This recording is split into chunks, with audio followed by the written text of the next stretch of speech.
저는 말없이 밥을 먹고 있던 남편 앞으로 걸어갔어요. 그리고 국그릇을 들고 남편 머리 위로 천천히, 아주 천천히 국을 부었어요. 그 꼴을 보던 시누이가 올케 미쳤어? 그만 안 둬? 미쳐? 나 하나도 안 미쳤는데? 바로 옆에 있는 시누이의 뺨을 때렸어요. 찰싹, 더 세게 한 번 더 때렸어요. 더러운 인간들.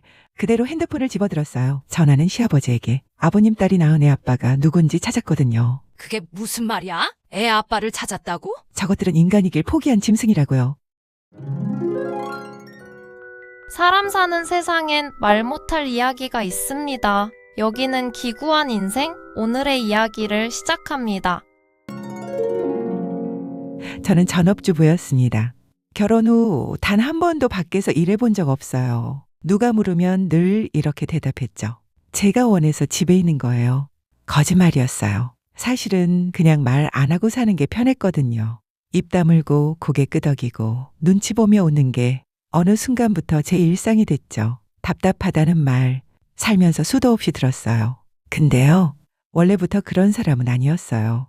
결혼 전엔 회계사였어요. 회사 소속이 아니라 이곳저곳 불러주는 대로 맡아주는 프리랜서. 장부 한번 정리해주면 사장이 직접 전화해서 고맙다고 말하던 시절. 입소문만으로도 일이 끊이질 않았죠. 그때 저는요, 제 이름으로 사는 사람이었어요. 돈이 얼마 들어오든 얼마나 바쁘든 내가 한 선택의 결과는 내가 책임지면 됐으니까요. 남편을 처음 만난 것도 그때였어요. 제가 회계 봐주던 거래처의 직원. 튀지는 않았지만 항상 먼저 인사하고 항상 웃고 있는 사람. 어느 날부터인가 회사에 일 보러 갔을 때마다 자꾸 말을 걸더라고요. 시간 괜찮으시면 커피 한잔 하실래요? 밥 드셨어요? 일 끝나고 잠깐 산책하실래요? 지금 와서 생각하면 그 사람 처음부터 굉장히 적극적이었어요. 반면 전혀 항상 한 발 늦었어요. 좋다 싫다 말도 잘 못하고 흐르면 흐르는 대로 두는 성격. 연애도 제가 이끈 게 아니라 그 사람이 쭉 끌고 갔어요. 연애 시작부터 결혼까지 1년도 안 걸렸어요. 우리 그냥 결혼하자. 지금이 제일 좋을 때야. 엄마도 너 마음에 들어 하셔. 그 말들이요. 그땐 이상하게도 부담이 아니라 안심으로 들렸어요. 누군가 내 인생을 대신 정리해주는 느낌. 그렇게 저는 결혼을 했고 혼자 계신 시어머니와 함께 살게 되었어요. 남편이 결혼하면 회사는 그만두고 아이 낳을 준비하며 집에서 살림하기를 원했거든요. 제가 아무래도 노산이다 보니 남편 말이 맞는 것 같아. 그렇게 하겠다고 하고 모든 걸 정리한 후 남편이 살던 동네 근처에 집을 얻어서 살게 되었어요. 요즘 시어머니 모시고 사는 신혼은 많지 않잖아요. 그래서 그런지 이웃들 평판도 나쁘지 않았어요. 저 집 며느리 참 조용하더라. 말 없고 얌전해. 문제 안 만들 타입이야. 그 말들이 칭찬이란 것도 알고 있었고 그게 내 역할이라는 것도 어느 순간부터 받아들이게 됐어요. 근데요, 제가 정말 아무 생각 없이 사는 사람은 아니에요. 선이라는 게 있어요. 절대 넘기 싫은 경계에 그 선을 누가 밟기 시작하면 그 사람과의 관계를 객관적으로 보고 밀어내려고 해요. 그건 제가 회계 일을 하면서 몸으로 배운 감각이에요. 숫자는 거짓말을 안 한다. 그리고 한번 어긋난 장부는 그냥 두면 반드시 터진다. 그때는 몰랐어요. 그 원칙을 결혼 생활에 쓰게 될 줄은. 남편은 저보다 몇 살 어려요. 외모요? 기억에 남을 게 없어요. 잘생긴 것도 못생긴 것도 아니고 그냥 어딜 가든 쉽게 묻히는 얼굴. 사람들이 그를 처음 보면 꼭 하는 말이 있어요. 착해 보이네? 되게 순하게 생겼다. 그 말들. 그땐 별 생각 없이 들었는데 나중엔 목을 조여오는 밧줄이 되더라고요. 연애할 땐 꽤 다정한 사람이었어요. 항상 먼저 연락했고 약속도 자기가 먼저 잡았고 제 일정부터 물어보던 사람이었죠. 오늘 일 어땠어? 힘들었지? 그럼 내가 데려갈게. 말수가 적은 저에겐 그런 다정함이 참 고마웠어요. 그래서 연애도 결혼도 남편이 이끄는 대로 자연스럽게 따라갔어요. 그게 내 인생이 어디로 향하는지도 모른 채 끌려가는 시작이었어요. 근데 결혼하고 나니까요. 사람이 아예 딴 사람이 됐어요. 말이 확 줄었고 집에 오면 곧장 서재나 시어머니 방으로 들어갔어요. 문 닫고 불 켜고 혼자 있는 시간. 같이 밥 먹자고 하면 좀 이따가. 그 말만 남기고요. 시어머니 방에 들어가는 날은 문이 살짝 열려 있으면 안에서 웃음소리가 들렸어요. 낮고 가벼운 깔깔거림, 둘만 통하는 농담. TV 소리 아래 깔린 친밀한 공기. 그 방 안에는 제가 들어갈 틈이 없었어요. 결혼은 나와 남편 둘이 했는데 엄마와 아들만 사는 것처럼 둘만의 생활에 제가 억지로 끼어 있는 느낌이었어요. 남편은 뭐든 엄마한테 먼저 물었어요. 주말에 어디 갈까? 엄마 거긴 별로래. 이거 사도 될까? 엄마가 이건 안 괜찮대. 감기약 하나까지 시어머니 기준으로 결정하는 사람. 제가 밥을 차려도 말없이 먹던 사람이 시어머니가 옆에 있으면 변했어요. 엄마, 국은 이게 낫지 않아요? 이 반찬 좀 짜네. 어느 날은요, 밥이 조금 꼬들하다고 숟가락을 툭 놓고 말도 없이 출근해 버렸어요. 시어머니는 그걸 보고 뭐라 했는지 아세요? 우리 아들은 찰진밥 좋아해. 밥 지을 땐 물량 타이머 맞춰서 해. 그걸 아무렇지도 않게 지시하듯 얘기하더라고요. 그때요, 뭔가가 안 맞는 느낌이 들긴 했어요. 근데 그걸 애써 외면했어요. 엄마랑 사이 좋은 거 나쁜 거 아니잖아. 효도하는 아들인가 보다. 그렇게 넘겼어요. 근데요, 그건 효도가 아니었어요. 그 사람은 선택을 안 하는 사람이었어요. 아내 앞에서는 입을 다물고 엄마 앞에서는 다시 아이가 되는 사람. 결국 제가 결혼한 건 남편이 아니라 엄마의 아들이었어요. 알고 보니 그 사람은 마마보이였고 저는 그 사실을 결혼하고 나서야 알게 된 거였죠. 시어머니는요, 처음부터 저한테 막말을 하거나 소리를 지르는 분은 아니었어요. 말을 꺼낼 땐 항상 제 이름부터 불렀어요. 마치 제가 이 집에서 제일 중요한 사람인 것처럼. 너 힘들지? 괜히 내가 와서 불편하지는 않아? 우리 아들, 너 아니었으면 어쩔 뻔했니? 그 말을 들으면 결혼 후 달라진 남편 때문에 가슴 한쪽에 맺혀 있던 게 잠깐 내려앉았어요. 그래, 어머님은 나를 생각해 주시는 거야. 내가 예민한 거겠지? 그렇게 제 마음을 스스로 다독였죠. 근데요, 이상하게도 대화의 끝은 늘 같았어요. 항상 정확히 같은 말로 돌아왔어요. 그래도 내 자식이 먼저지.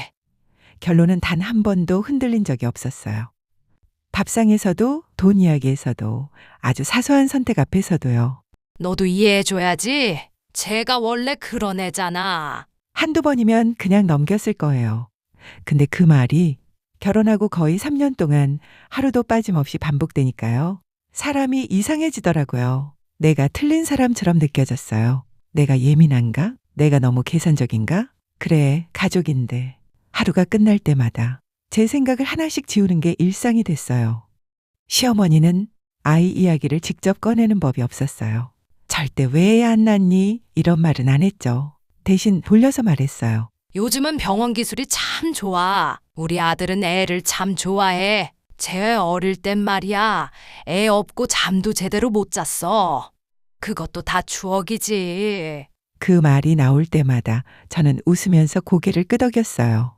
입꼬리는 올라가 있는데 가슴 안쪽은 조금씩 눌려가고 있었어요. 3년 동안 아이가 생기지 않았거든요. 검사도 했고 문제 없다는 말도 들었어요. 근데 그건 중요하지 않았어요. 이미 시어머니 머릿속에는 답이 정해져 있었으니까요. 며느리 문제다.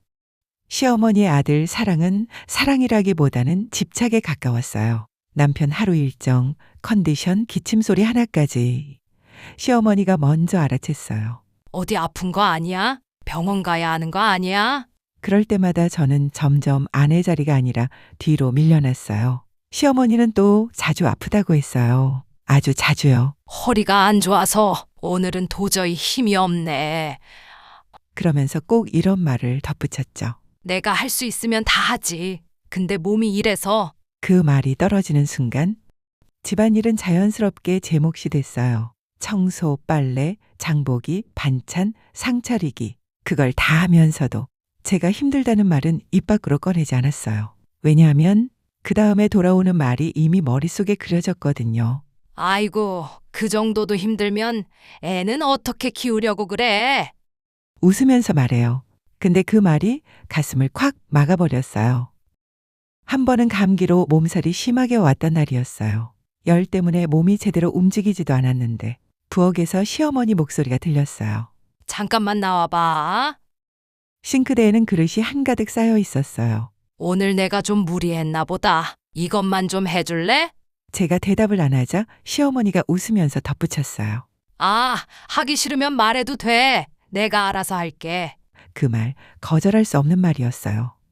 그래서 저는 아픈 몸을 끌고 그릇을 닦았어요. 손에 물이 닿을 때마다 몸이 덜덜 떨렸는데 남편은 그걸 보고도 아무 말도 하지 않았어요.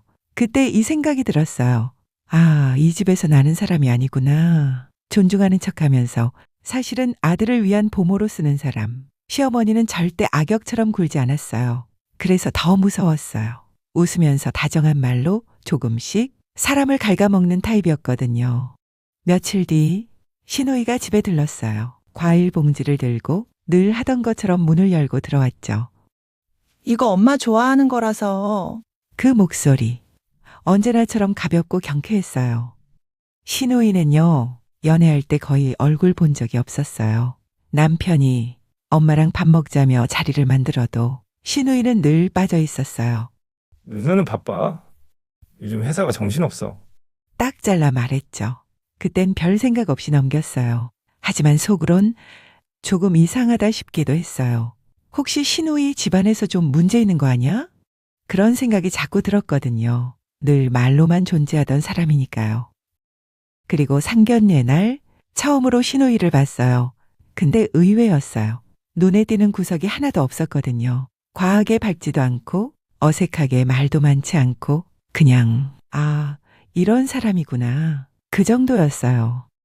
결혼하고 나서 풍경이 조금씩 바뀌었어요. 신혼집을 남편이 살던 동네 근처로 구하고 시어머니와 함께 살면서부터였어요. 신우이가 우리 집에 자주 오기 시작한 게 처음엔 주말에 한 번, 그러다 평일 저녁에도, 그러다 어느 순간부터는 엄마 잠깐 보고 가려고. 올케, 나 근처 왔다가 들렸어. 그렇게 아무렇지 않게 들락거리는 사람이 됐어요. 신우이는 저를 대하는 방식이 좀 달랐어요. 시어머니처럼 돌려 말하지 않았고 남편처럼 침묵으로 일관하지도 않았어요. 올케, 이 집 살기 쉽지 않지? 그 말을요, 정말 아무렇지도 않게 했어요. 그 한마디가 그때는 너무 고마웠어요. 신우이는 저보다 2살 위였고 말투도 딱 그만큼 거리뒀어요. 너무 가깝지도 너무 멀지도 않은, 그래서 오히려 그게 편했어요. 엄마 말 너무 신경 쓰지 마. 형민이는 원래 좀 그래. 올케가 잘못한 거 없어. 그 말들이 정답은 아니었어요. 근데 위로는 됐어요. 이 집에서 처음 들어보는 내 편 같은 말이었으니까요. 신우이는 제 눈치를 보지 않았어요. 제가 말이 없으면 굳이 캐묻지 않았고 힘들어 보여도 억지로 웃게 만들지 않았어요. 그냥 같은 공간에서 같은 TV 보며 같은 밥 먹는 사람, 그 평범함이 저에겐 너무 귀했어요. 한 번은 시어머니가 저한테 아이 이야기를 꺼냈던 날이 있었어요. 공기 자체가 싸늘해진 저녁. 신우이는 부엌으로 와서 마치 아무 일도 없었던 듯 말했어요. 올케, 커피 마실래? 그 말에 괜히 눈물이 터질 것 같아서 저는 말없이 고개만 끄덕였어요. 그날 신우이는 아무 충고도 안 했고 어떤 판단도 안 했어요. 그냥 커피잔을 마주 들고 이 말만 했어요. 사람 사는 게 다 그렇지. 그 말, 지금 생각해보면 되게 애매하고 되게 비어있는 말인데 그때는 이상하게 위로가 됐어요. 그래서 저는 신우이를 이 집의 누구보다 조금 다르게 생각했어요. 숨막히게 조여오는 사람도 아니고 혼자 버려두는 사람도 아닌 그나마 내가 기대도 될까 싶은 유일한 사람. 그렇게 저는 이 집안의 일원도 아니고 완전히 남도 아닌 어중간한 자리에 서서 숨 쉬듯 살아가고 있었어요. 그러던 어느 날이었어요. 이상함은 작은 변화에서 시작됐어요. 남편은 원래 칼같이 퇴근하는 사람이었어요. 퇴근하면 곧장 집, 그게 당연했죠. 그런데 어느 날부터인가 퇴근이 30분, 1시간, 2시간씩 늦어지기 시작했어요. 처음엔 교통이 막히나 보다 했고 다음엔 회식인가 보다 했어요. 근데 그 시간이 매일 늘어나고 있다는 걸 몸이 먼저 눈치채더라고요. 그날도 늦게 들어왔어요. 시계를 보니 자정 가까이 현관문이 열리는 소리가 났고 저는 아무 말도 하지 않았어요. 남편은 말없이 신발을 벗었고 셔츠를 벗어 옷걸이에 걸었어요. 스쳐 지나가는 순간 코끝에 향기가 다 닿았어요. 익숙한 냄새, 아주 익숙한. 근데 그게 제가 아는 향수는 아니었어요. 그 순간 입이 열릴 뻔했어요. 이 냄새 뭐야? 어디 갔다 왔어? 왜 늦었어? 근데 입을 다물었어요. 왜냐면 제가 그동안 배운 게 있거든요. 제가 묻는 순간부터 나는 예민한 사람이 되니까. 침대에 누웠지만 눈은 감기지 않았어요.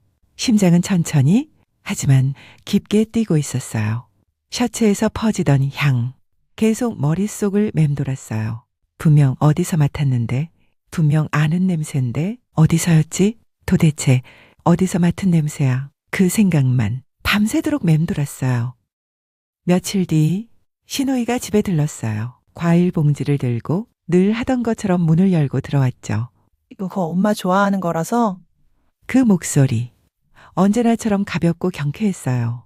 부엌에서 마주 섰어요. 싱크대 앞에서 과일을 씻고 있는데 바람처럼 스친 향기가 코끝에 딱 걸렸어요. 그 순간 머릿속이 번쩍하고 맑아졌어요.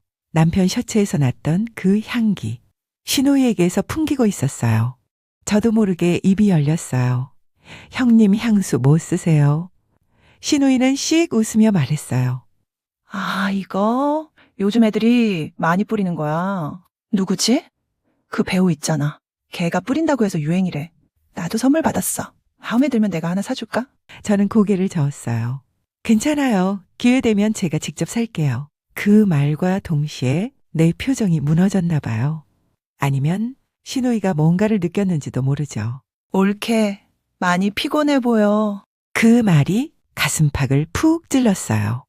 아무것도 아닌 말인데 그 순간엔 울컥한 그 감정 입술 깨물면서 넘겼어요. 아니에요. 억지 웃음과 함께 대답했죠. 그날 신우이는 약속 있어서 먼저 갈게. 하며 서둘러 나가버렸어요. 저녁을 먹고 식탁을 치우다가 의자 옆에서 작은 파우치 하나가 보였어요. 화장품 넣고 다니는 그거요. 아, 형님이 두고 가셨나 보다. 처음엔 그냥 그대로 두려 했어요. 열어볼 생각은 없었어요. 그런데 지퍼가 반쯤 열린 상태였고 그 사이로 하얀 종이 모서리가 조금 삐져나와 있었어요. 그게 괜히 눈에 밟혔어요. 손이 먼저 움직였어요. 확인만 하자는 마음으로 파우치를 열어봤어요. 안에 작게 접힌 종이 한 장.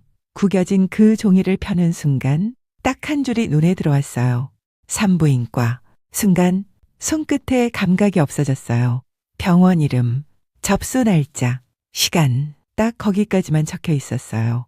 그게 임신인지 단순한 검진인지 치료를 위한 방문인지 아무 설명도 없었어요. 저는 그 영수증을 다시 조심스럽게 접어서 모서리를 원래대로 파우치 안에 쏙 넣고 지퍼를 살짝 닫았어요. 다음 날 아침 신우이에게 메시지를 보냈어요. 형님, 어제 파우치 식탁 옆에 두고 가셨어요. 잠깐 뒤 답장이 왔어요. 아, 맞다. 고마워, 옳게. 부연도 해명도 아무런 설명도 없는 근데 그 무심한 말투가 오히려 너무 자연스러워서 저는 더 이상 아무것도 묻지 않았어요. 그 후 아주 평범한 오후였어요. 냉장고가 비어 있어서 장을 보러 나가던 길이었죠. 골목을 빠져나가는데 앞에서 익숙한 뒷모습 2개가 눈에 들어왔어요. 순간 발이 멈췄어요. 처음엔 제가 잘못 본 거라고 생각했어요. 사람 많은 동네고 비슷한 체형도 많으니까. 근데 아무리 눈을 비벼도 아무리 고개를 돌렸다가 다시 봐도 남편이었어요. 그리고 신우이였어요. 둘이 나란히 아주 자연스럽게 걸어가고 있었어요. 남편은 회사에 있을 시간인데 심장이 한번 크게 내려앉았어요. 둘이 이 시간에 어디를 가는 거지? 당황스러웠어요. 정신을 차리기도 전에 발이 먼저 움직였어요. 조심스럽게 조금 떨어져서 숨을 죽이고 혹시라도 제가 있는 걸 알아챌까 봐. 그렇게 몇 분을 걸었을까요? 그들이 멈춰선 곳을 보는 순간 저는 그대로 굳어버렸어요. 산부인과. 남편이 먼저 문을 열었고 신우이가 그 뒤를 따라 들어갔어요. 그 장면을 보는 순간 머리를 누가 세게 한 대 내리친 것 같았어요. 귀가 멍해지고 손에 힘이 빠지고 이게 무슨 상황인 거지? 지금 이 상황이 너무 무서워서 저는 그냥 몸을 돌렸어요. 장도 안 보고 아무것도 사지 않고 집으로 바로 돌아왔어요. 현관문을 닫는 순간 다리에 힘이 풀려서 바로 주저앉았어요. 그리고 그날 저는 아무 말도 하지 않았어요. 직접 묻기엔 너무 겁이 났어요. 혹시라도 제가 본 게 사실이면 그 순간부터는 모든 게 되돌릴 수 없을 것 같아서. 그래서 저는 모른 척 했어요. 그게 그때의 저로선 유일한 선택처럼 느껴졌거든요. 그렇게 불안만 안고 시간이 흘렀어요. 아무 일 없는 사람처럼 밥을 하고 집안일을 하고 말을 아꼈어요. 근데 불안은 사라지지 않았어요. 그러던 어느 날 신우이에게서 문자가 왔어요. 올케, 나 할 말이 있어. 짧은 문장, 평소랑 다를 것 없는 톤. 이번 주말에 가족끼리 밥 한번 먹자. 그 문자를 보는 순간 이상하게 심장이 먼저 반응했어요. 아무 내용도 없는데 답장을 해야 하는데 손이 쉽게 움직이지 않았어요. 할 말, 그게 무슨 말일지 그날 밤 저는 거의 잠을 못 잤어요. 그날이었어요. 신우이가 가족끼리 밥 한번 먹자고 한 바로 그날. 식탁에는 오랜만에 전 식구가 다 모였어요. 시어머니, 지방에 계시던 시아버지까지 올라오셨고 남편, 신우이, 그리고 저. 밥상이 차려졌지만 다들 젓가락을 들기 전까지 묘하게 정적이 흘렀어요. 누가 봐도 오늘 이 자리는 단순한 식사가 아니라는 걸 눈치챌 수 있을 정도였죠. 잠깐의 침묵 끝에 신우이가 먼저 입을 열었어요. 나 임신했어. 순간 머릿속이 하얘졌어요. 며칠 전 장을 보러 가던 길에 봤던 그 장면이 번개처럼 스쳐 지나갔어요. 심장이 한 박자 늦게 쿵 내려앉았어요. 설마 진짜? 제가 수없이 부정하려 애썼던 그 믿기 싫은 상상들이 순식간에 머릿속을 채워버렸어요. 하지만 신우이의 다음 말은 그 모든 상상을 산산이 무너뜨렸어요. 만나던 사람이 있어. 임신하게 됐고 결혼하려고? 그 말을 듣는 순간 몸 안에 꽉 차있던 의심과 불안, 공포와 긴장이 한꺼번에 빠져나갔어요. 눈앞이 밝아지는 기분. 그제야 숨이 쉬어졌어요. 저도 모르게 입꼬리가 올라갔어요. 축하해요, 형님. 그 말이 억지로 짜낸 말이 아니라 진심이었어요. 이상하죠. 3년 동안 아이를 가지려 그토록 애썼던 제가 그런 저보다 먼저 임신한 신우이를 보며 질투는커녕 단 한 점의 감정도 올라오지 않았어요. 오직 안도감? 내가 상상한 건 정말 드라마 속 이야기였구나. 그 한 생각만으로 가슴이 꽉 찼어요. 시어머니는 눈이 반짝였고 시아버지는 연신 고개를 끄덕였어요. 잘 됐다. 경사 났네. 경사 났어. 신우이는 머쓱한 얼굴로 이야기를 이어갔어요. 사실 혼자 임신 테스트 먼저 해봤거든. 2줄 나오는 거 보는데 너무 무서워서. 형민이한테 같이 가달라고 했어. 그 말이 너무 담담해서 저는 아무 생각도 들지 않았어요. 확실히 임신 맞다는 거 병원에서 듣고 나니까 그제야 말할 용기가 생기더라. 그 설명은 너무 완벽했어요. 그래서 저는 그날 조금 부끄러웠어요. 괜히 내가 이상한 상상을 했구나. 형님한테 미안하네. 그렇게 제 의심은 조용히 아무 일 없던 것처럼 제 안으로 접어 넣어졌어요. 정말 오랜만에 아무 생각 없이 숨을 쉴 수 있었어요. 그렇게 신우이는 혼전 임신으로 속전속결로 결혼하게 됐어요. 남편들 사람도 자연스럽게 가족에게 소개됐고 처음 본 인상은 그리 나쁘지 않았어요. 평범했고 말수는 적었고 어딘가 착해 보이는 얼굴. 딱 봐도 문제 일으킬 스타일은 아니었어요. 임신 이후부터 신우이는 저희 집에 더 자주 들렀어요. 시어머니가 수시로 불렀거든요. 몸이 둘인데 잘 챙겨 먹어야지. 집밥이 제일이야. 그 말이 나오면 신우이는 오고 저는 자연스럽게 부엌으로 향했어요. 잘 먹어야 한다는 이유로 국 끓이고 반찬 만들고 간식 챙기고 그 모든 준비는 늘 제 몫이었어요. 그런데도 그땐 괜찮았어요. 아이 이야기를 들으면서 저도 모르게 웃게 됐고 같이 상상했어요. 이 집에도 곧 아기 웃음소리가 들리겠구나. 그 생각 하나만으로도 마음이 조금은 풀렸거든요. 근데요, 그 와중에 남편은 점점 더 늦어졌어요. 이전보다도 확실히. 그러다 어느 날은 아예 안 들어왔어요. 전화했더니 피곤한 목소리로 말하더라고요. 회사 사람 어머니가 돌아가셔서 오늘은 다 같이 있어야 할 것 같아. 저는 더 묻지 않았어요. 그럴 수도 있으니까요. 사회생활 하다 보면 그런 일도 있겠지 싶었어요. 또 어떤 날은 주말 내내 집에 없었어요. 워크숍이 있어. 이번 주는 좀 빡세. 그 말들이 너무도 자연스러워서 제가 괜히 예민한 사람이 되는 것 같았어요. 그래서 큰 소리를 내고 싶지 않았어요. 집안 분위기 흐트러뜨리고 문제 키우고 괜히 예민하게 굴고 그런 사람 되고 싶지 않았어요. 회사 일이 그렇게 바쁜 거야? 우리도 가끔은 시간 좀 갖자. 그 말도 조심해서 부담 주지 않게, 따지듯 틀리지 않게. 남편은 고개를 대충 끄덕였고. 근데요, 그 뒤로 아무것도 달라지지 않았어요. 그래도 저는 스스로를 계속 설득했어요. 다들 바쁠 땐 있잖아. 그렇게 생각하는 게 훨씬 편했어요. 의심을 붙잡고 사는 것보다 그냥 괜찮다고 믿는 게 조금은 쉬웠으니까요. 그러던 어느 날이었어요. 남편이 유난히 늦게 들어온 날. 현관문 여는 소리가 평소보다 컸어요. 철컥하고 닫히는 소리에 집안 공기가 한번 흔들렸죠. 신발을 벗다 말고 현관에 그대로 주저앉았어요. 벽에 등을 기대고 고개가 툭 떨어진 채로 술 냄새가 확 끼쳐왔어요. 숨 쉬는 공기 자체가 알코올로 바뀐 것처럼. 괜찮아? 제가 물었는데 대답은 없었어요. 남편은 몸을 비틀며 일어나더니 안방으로 들어가 침대에 그대로 쓰러졌어요. 정말 말 그대로 뻗었어요. 이불도 덮지 않고 구두도 벗지 않은 채로 한쪽 발은 침대 밖으로 툭 떨어져 있었어요. 저는 그 사람을 한참 바라봤어요. 숨은 규칙적이었고 얼굴은 너무 평온했어요. 아무 일도 없었다는 사람처럼. 그때였어요. 침대 아래에서 작은 진동 소리가 났어요. 부르르.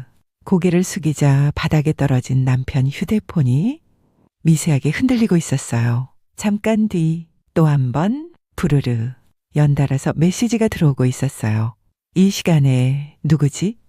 저는 잠든 남편 얼굴을 한 번 더 봤어요.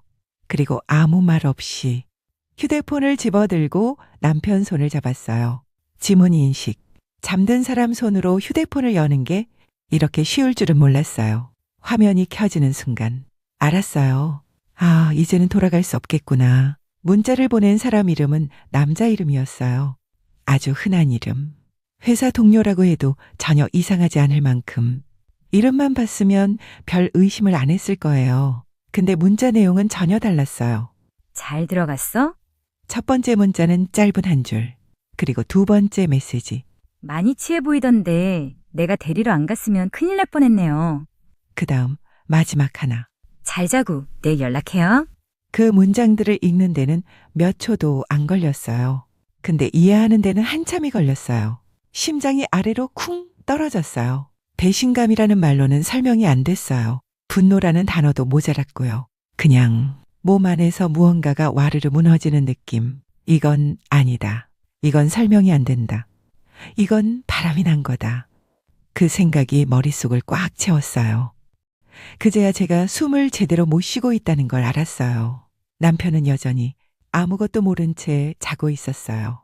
그 얼굴을 내려다보는데 이상하게도 화보다 허탈함이 먼저 밀려왔어요. 그래서 그렇게 늦었구나. 그래서 그렇게 자주 집을 비웠구나. 그날 밤 저는 한숨도 못 잤어요.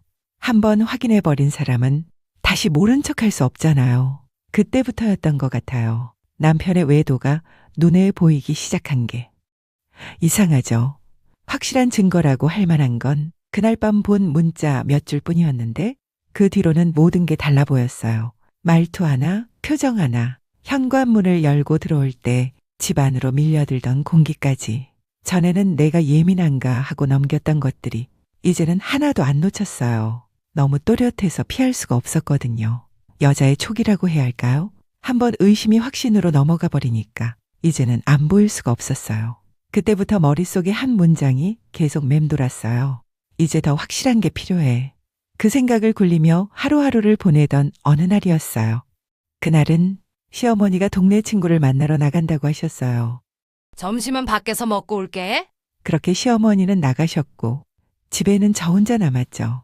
집안일을 대충 마치고 장을 보러 나갈 준비를 하고 있었어요. 지갑을 챙기고 신발을 신고 현관으로 나갔는데 현관문 아래 바닥에 작은 봉투 하나가 놓여 있었어요. 택배도 아니고 우편도 아닌 봉투 겉면에는 딱 3글자. 김민희. 제 이름이었어요. 나한테 올 게 뭐가 있지? 그리곤 봉투를 집어들었어요. 가볍더라고요. 봉투를 여는 순간 안에서 종이 한 장이 툭 떨어졌어요. 사진이었어요. 남편, 그리고 그 옆에 젊고 어려 보이는 여자. 둘이 한 침대에 누워서 찍은 셀카였어요. 환하게 웃고 있었어요. 둘 다. 설명은 필요 없었어요. 이게 무슨 사진인지. 봉투 안에는 작은 쪽지가 하나 더 들어 있었어요. 짧게 주소 하나. 아무 설명도 없이. 그 주소를 보는 순간 머릿속이 멈췄어요. 이 여자는 누구지? 이걸 누가 놓고 간 거지? 질문은 떠올랐는데 답을 생각할 힘은 없었어요. 속이 갑자기 확 뒤집히는 느낌이 들더니 입안으로 신물이 차올랐어요. 저는 그대로 화장실로 뛰어들어갔어요. 문을 닫고 변기 앞에 주저앉아서 헛구역질을 했어요. 아무것도 나오지는 않았는데 몸은 계속 토하려고 애를 썼어요. 손에 쥐고 있던 사진이 힘없이 바닥으로 떨어졌어요. 그 위로 눈물이 툭툭 떨어졌어요. 그렇게 사진 한 장과 주소가 적힌 작은 종이 쪼가리 하나를 들고 저는 거실 소파에 앉아 있었어요. 아무것도 하지 않았어요. 그냥 멍하니 앉아만 있었죠. 사진을 내려다보고 종이를 접었다 펴고 다시 사진을 보고 그러다 종이를 다시 보고 수도 없이 같은 동작을 반복했어요.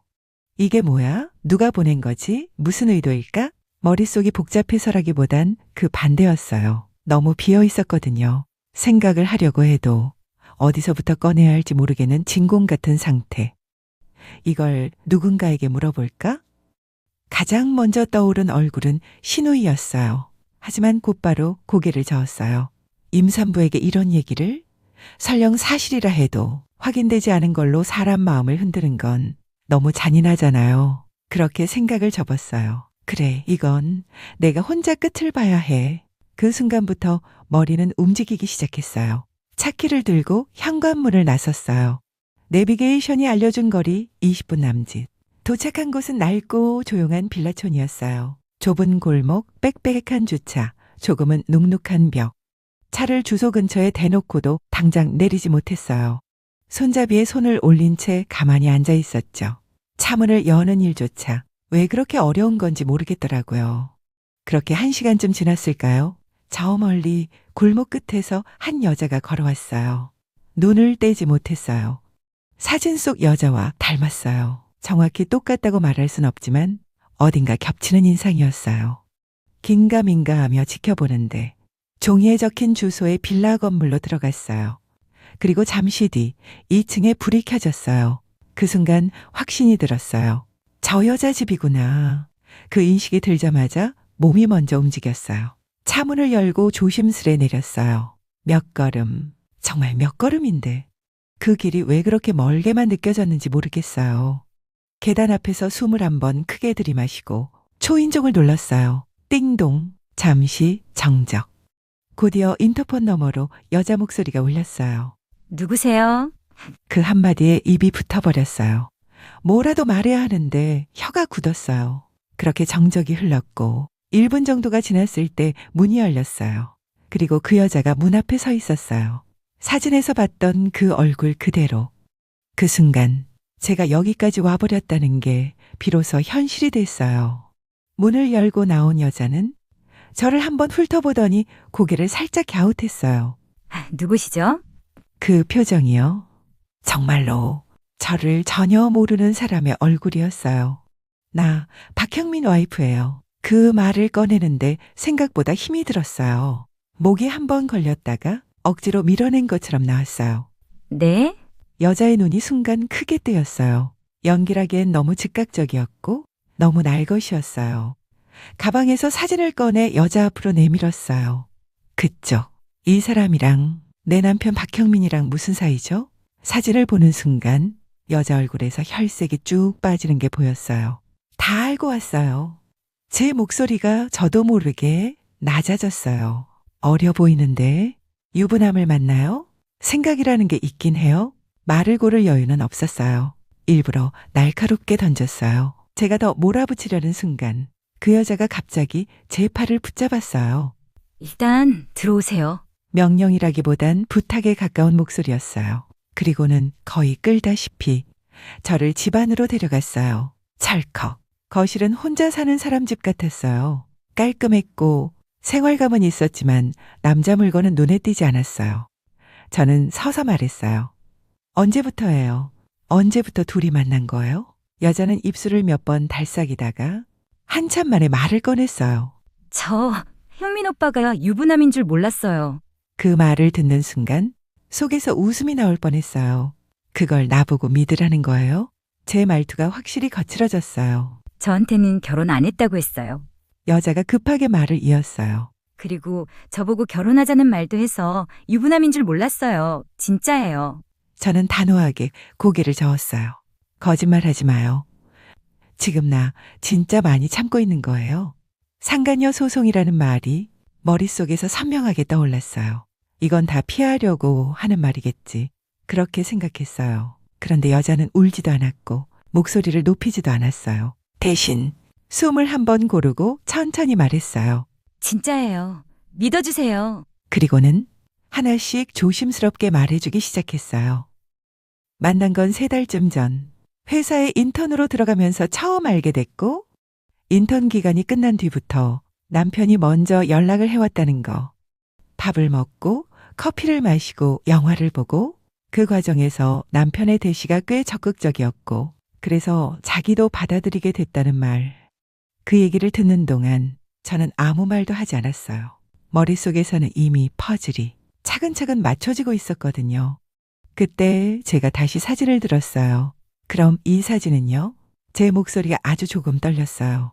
그쪽이 일부러 나랑 내 남편 갈라놓으려고 보낸 거 아니에요? 그러자 여자는 단번에 고개를 저었어요. 제가 미쳤어요? 저 오늘 지금 이 순간에야 그 사람이 유부남인 거 알았어요. 그리고는 조금 떨리는 목소리로 말했어요. 저 젊고 어리고 제가 굳이 왜 그런 짓을 해요? 그 말에 순간 말문이 막혔어요. 그럼 누가? 의심이 다시 머릿속에서 조용히 퍼지기 시작했어요. 하지만 지금은 그걸 파고들 때가 아니었어요. 어찌됐든 이 여자는 제 남편의 내연녀이고 저는 아직 이 사람 말을 온전히 믿을 수 없었으니까요. 그 여자는 결국 울먹이면서 말했어요. 제가 정리할게요. 그러니까 제발 조용히만 넘어가 주세요. 잘못했어요. 그 말을 듣는데 이상하게 아무 감정도 안 들었어요. 솔직히 말하면 그럴 마음 없었거든요. 조용히 넘기고 싶지도 정리하는 걸 기다릴 생각도 전혀 없었어요. 이미 끝난 건 그쪽이 아니라 제 쪽이었어요. 저는 아무 대답도 없이 그 집을 나왔어요. 그날 밤 남편은 언제나처럼 늦게 들어왔어요. 저는 말없이 남편 뒤를 따라 방으로 들어갔어요. 문을 닫고 불을 켜고 그리고 가방에서 사진을 꺼냈어요. 사진을 본 남편의 얼굴이 한순간에 굳어버렸어요. 그 입을 열기도 전에 제가 먼저 말을 잘랐어요. 맨날 늦게 들어오고 주말에도 나가 있고 그게 다 밖에서 뻘짓하느라 그랬던 거더라? 남편은 입을 다문 채 한참을 서 있었어요. 그리고 고개를 푹 숙인 채 입을 열었어요. 미안해. 그 한마디 구차한 변명이라도 했으면 억지 해명이라도 했으면 차라리 덜 아팠을 거예요. 근데 그 흔한 둘러댄도 없이 미안해 하나면 끝이라는 듯 말하니까 마음이 산산이 부서지는 느낌이었어요. 그동안 참고 참았던 말들이 그제야 터져나왔어요. 그래 좋았겠다. 총각인 척 어린 여자 만나면서 얼마나 짜릿했겠어. 목소리가 떨리기 시작했어요. 나는 시어머니 모시고 살면서 입덧하는 시누이 챙기느라 하루 종일 부엌에 있었는데 너는 그 시간에 딴 여자 침대에 누워 있었구나. 와, 사람이 어떻게 그렇게 뻔뻔할 수가 있어? 남편은 그저 같은 말만 반복했어요. 내가 잘못했어. 정말 미안해. 그 미안하단 말이 왜 그리 칼날처럼 들리는지 모르겠어요. 도저히 더는 참을 수 없었어요. 이혼하자! 안 돼. 미니야, 제발 이혼은 안 돼. 손을 뻗었어요. 그 손끝이 떨리고 있었어요. 내가 정말 잘못했어. 그 여자랑은 정리하고 퇴근 시간도 지킬게. 다시는 절대 이런 일 없게 할게. 제발 이혼만은 안 돼. 그 모습을 보는데 한 대 치고 싶었어요. 이혼이 그렇게 싫은 사람이 어떻게 총각 행세를 하면서 바람을 피울 수 있는지 그 모순이 너무 역겨웠어요. 그리고 그날 밤 한숨도 못 잤어요. 눈을 감을 수가 없었고 숨도 쉬기 힘들었어요. 그 다음 날 아침 짐을 쌌어요. 어머님한텐 아무 말도 하지 않고 그냥 친정에 급한 일 생겨서 내려간다고만 했어요. 남편은 붙잡지도 못하고 말없이 서 있었어요. 저는 뒤돌아보지 않고 집을 나왔어요. 그렇게 시간이 흘러 2주 정도 흘렀을 거예요. 어느 날 신우이에게서 전화가 왔어요. 올케, 무슨 일 생긴 거야? 잘 지내고 있어? 그 말을 듣는 순간 가슴부터 먼저 반응했어요. 걱정이 묻어있는 어디선가 따뜻한 체온이 느껴지는 그런 말투. 저는 괜찮다고 했어요. 잘 지낸다고, 별일 없다고. 안부를 주고받고 별것 아닌 얘기를 조금 했어요. 그 와중에도 목까지 차오른 말이 계속 걸렸어요. 사실은 형민이가 그 말을 속으로 수십 번은 삼켰던 것 같아요. 누구한테라도 이걸 털어놓으면 조금은 나아질 것 같았는데 임신한 사람한테 그럴 순 없잖아요. 그래서 끝까지 입을 다물었어요. 그랬더니 신우이가 말했어요. 올케, 보고 싶어. 이제 입덧도 좀 괜찮아졌어. 내가 맛있는 거 해줄게. 그 말을 듣는데 이상한 감정이 밀려왔어요. 그동안 내가 도대체 누구 때문에 버티고 있었지? 남편? 아니에요. 신우이였던 것 같아요. 다른 가족들은 무심했는데 형님은 말 한마디, 표정 하나로 사람 대 사람으로 대해줬거든요. 그런 사람이 보고 싶다고 하니까 흔들렸어요. 그리고 솔직히 시간이 지나니까 남편에 대한 분노도 조금은 무뎌졌어요. 바람, 절대 용서 못해요. 그래도 가정을 이렇게 쉽게 깨고 싶지는 않더라고요.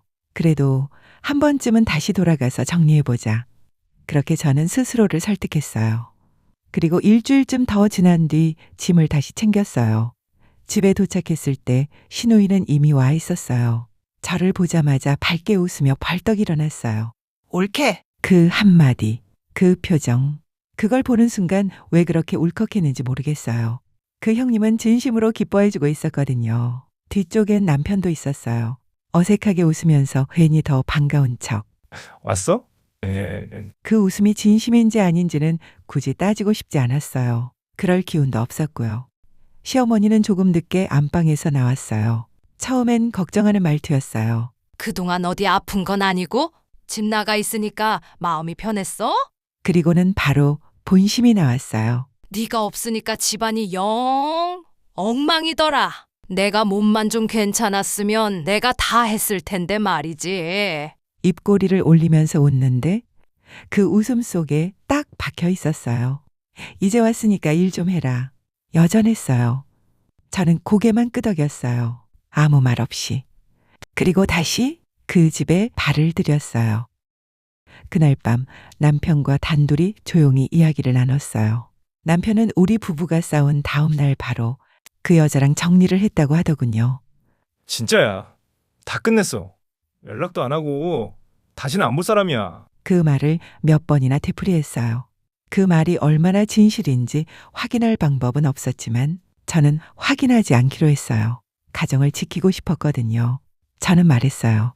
이번 한 번만 넘어갈게. 다시 한 번이라도 똑같은 일이 생기면 그땐 진짜 끝이야. 남편은 고개를 끄덕였어요.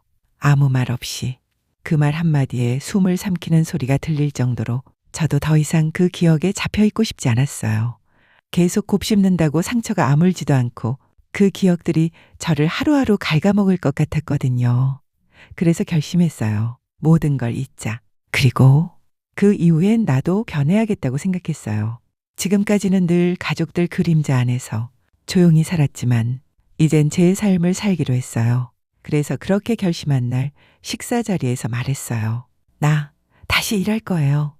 마치 선전포고하듯이요. 순간 시어머니의 표정이 딱 굳었어요. 네가 나가면 난 누가 봐? 내가 요즘 몸도 안 좋은데. 예상했던 반응이라 놀랍진 않았어요. 근데 의외로 남편이 제 편을 들어줬어요. 그동안 우리 가족들 돌보느라 힘들고 답답했을 텐데 그렇게 하게 두는 게 낫지 않겠어요? 그 말에 괜히 울컥했어요. 그래, 조금은 달라졌나 보다. 그 말 하나에 마음이 조금 놓였어요. 그렇게 공부를 시작했고 2달 만에 재취업에 성공했어요. 예전처럼 대단한 회사는 아니었지만 경력 단절이 있었던 걸 생각하면 이 정도는 충분히 감사한 자리였어요. 출근 첫날 회사 건물 앞에 서 있었을 때 가슴이 쾅쾅 뛰었어요. 그래, 나는 아직 끝난 사람이 아니구나. 그 생각에 눈물이 나올 뻔했어요. 그 사이 신우이는 출산을 했어요. 예쁜 아들, 아이를 안고 있는 신우이를 보는데 부럽다는 생각이 밀려왔어요. 나도 아이 낳고 싶었는데 왜 나한텐 아무 소식이 없는 걸까? 그 생각이 가시처럼 가슴에 박혔어요. 그래도 애써 스스로를 다독였어요. 아이도 올 때가 있는 거겠지? 다 이유가 있겠지. 그리고 정말로 기적처럼 일이 일어났어요. 그로부터 1년 뒤 우리 부부는 시험관에 성공했어요. 임신입니다. 그 말을 듣는 순간 귀가 멍해졌어요. 세상이 하얘지고 손끝이 떨리기 시작했어요. 너무 기뻐서 눈물이 났어요. 정말 기적 같았거든요. 의사는 곧바로 경고했어요. 노산이고 초기라 유산 위험이 있습니다. 절대 안정하시고 직장 그만두시는 게 좋겠습니다. 어렵게 들어간 자리였지만 저는 미련 없이 사직서를 냈어요. 그리고 집으로 돌아왔어요. 그때부터 시어머니의 태도가 확연히 달라졌어요.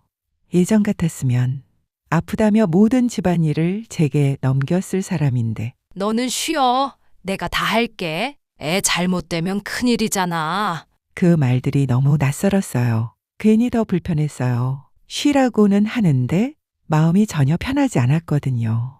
그래도 머릿속엔 의사의 말이 계속 맴돌았어요. 절대 안정. 그래서 저는 아무 말 없이 방에 들어가 누워 있었어요. 그리고 그렇게 태어날 아이를 기다렸어요. 임신 중기검사 결과를 받으러 병원에 갔던 날이었어요. 정기검사였고 특별한 건 없을 거라 생각했어요. 이상하다는 생각은 검사 결과지에서 시작됐어요. 한 줄이 눈에 걸렸어요. 태아 예상 혈액형 A형. 너무 의아했어요. A형? 두 눈을 비비고 다시 봤어요. 숫자도 아니고 알파벳 한 글자 A형. 그리고 바로 머릿속에서 계산이 시작됐어요. 나는 O형, 남편은 B형. 이 조합에서 A형이 나올 수 있나? 도저히 맞지 않았어요. 그리고 더 중요한 건 시험관 시술이었다는 점. 의사, 배양 과정, 이식 날짜, 한 채 오차도 없이 진행된 절차였기에 바꿔치기거나 실수일 수는 없었어요. 그날 저녁, 저는 남편에게 검사지를 내밀었어요. 이것 좀 봐봐. 남편은 훑어보더니 무심하게 말했어요. 예상혈액형이잖아. 확정도 아닌데 뭘 그래?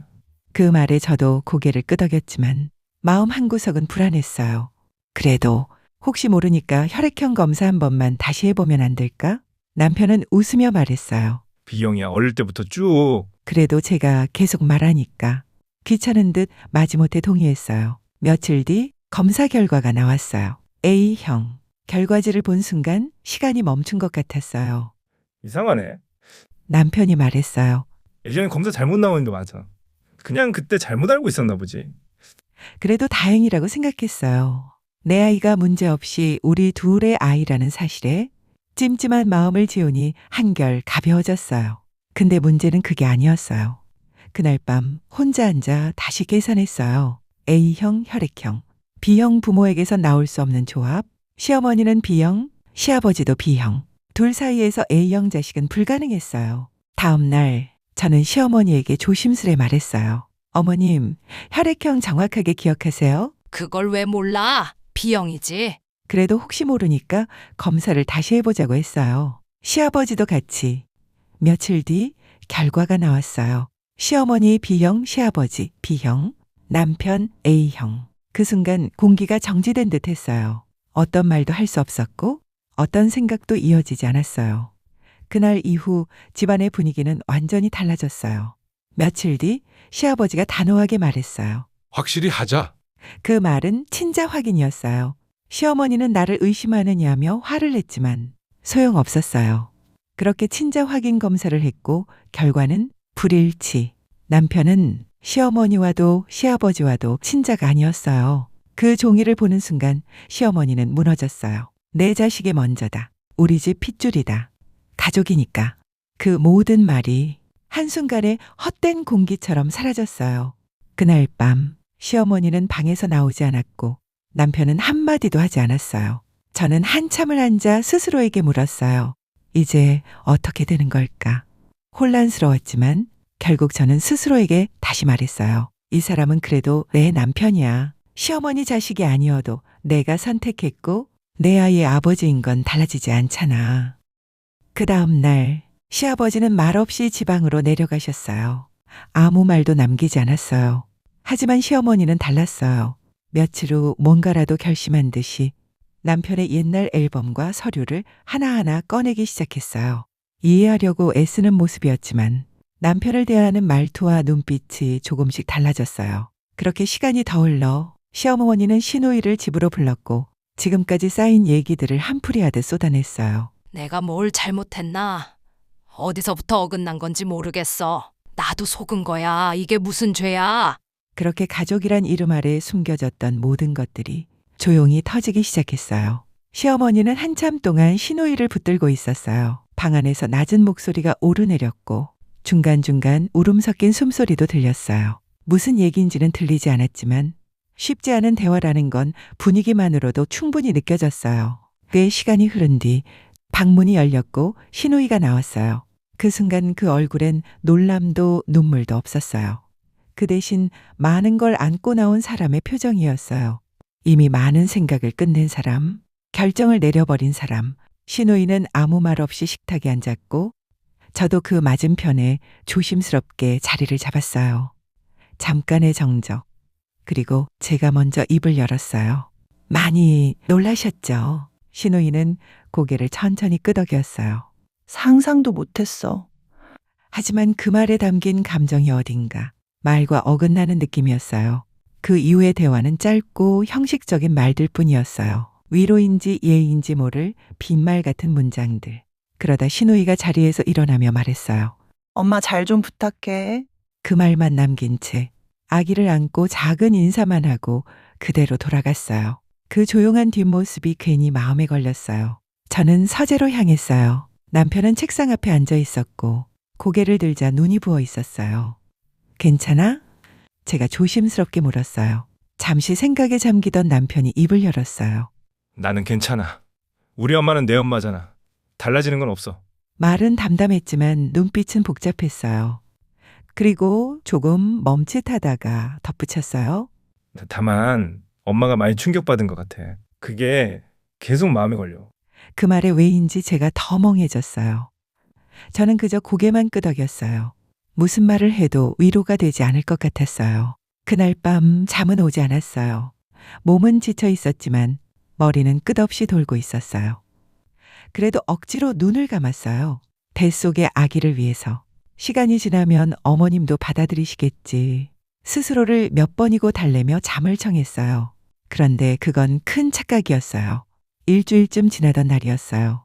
초인종 소리. 문을 열자 시누이가 서 있었어요. 한 손엔 작은 캐리어, 다른 한쪽으론 아기를 꼭 안고 있었어요. 너무 갑작스러운 방문에 당황해서 물었어요. 어디 여행 가요? 하지만 시누이는 제 말을 듣지 못한 듯 아무 대답도 없었어요. 그대로 신발을 벗고 집 안으로 들어오더니 엄마! 울음을 참다 터뜨리는 듯한 목소리로 소리쳤어요. 그 순간 집안의 공기가 완전히 뒤집혔어요. 시누이의 울음 섞인 부름에 시어머니가 방에서 뛰어나왔어요. 그리고 그 자리에서 무너졌어요. 숨도 쉬지 못할 만큼 시누이는 아기를 안고 목 놓아 울기 시작했어요. 나 애 아빠랑 싸웠어.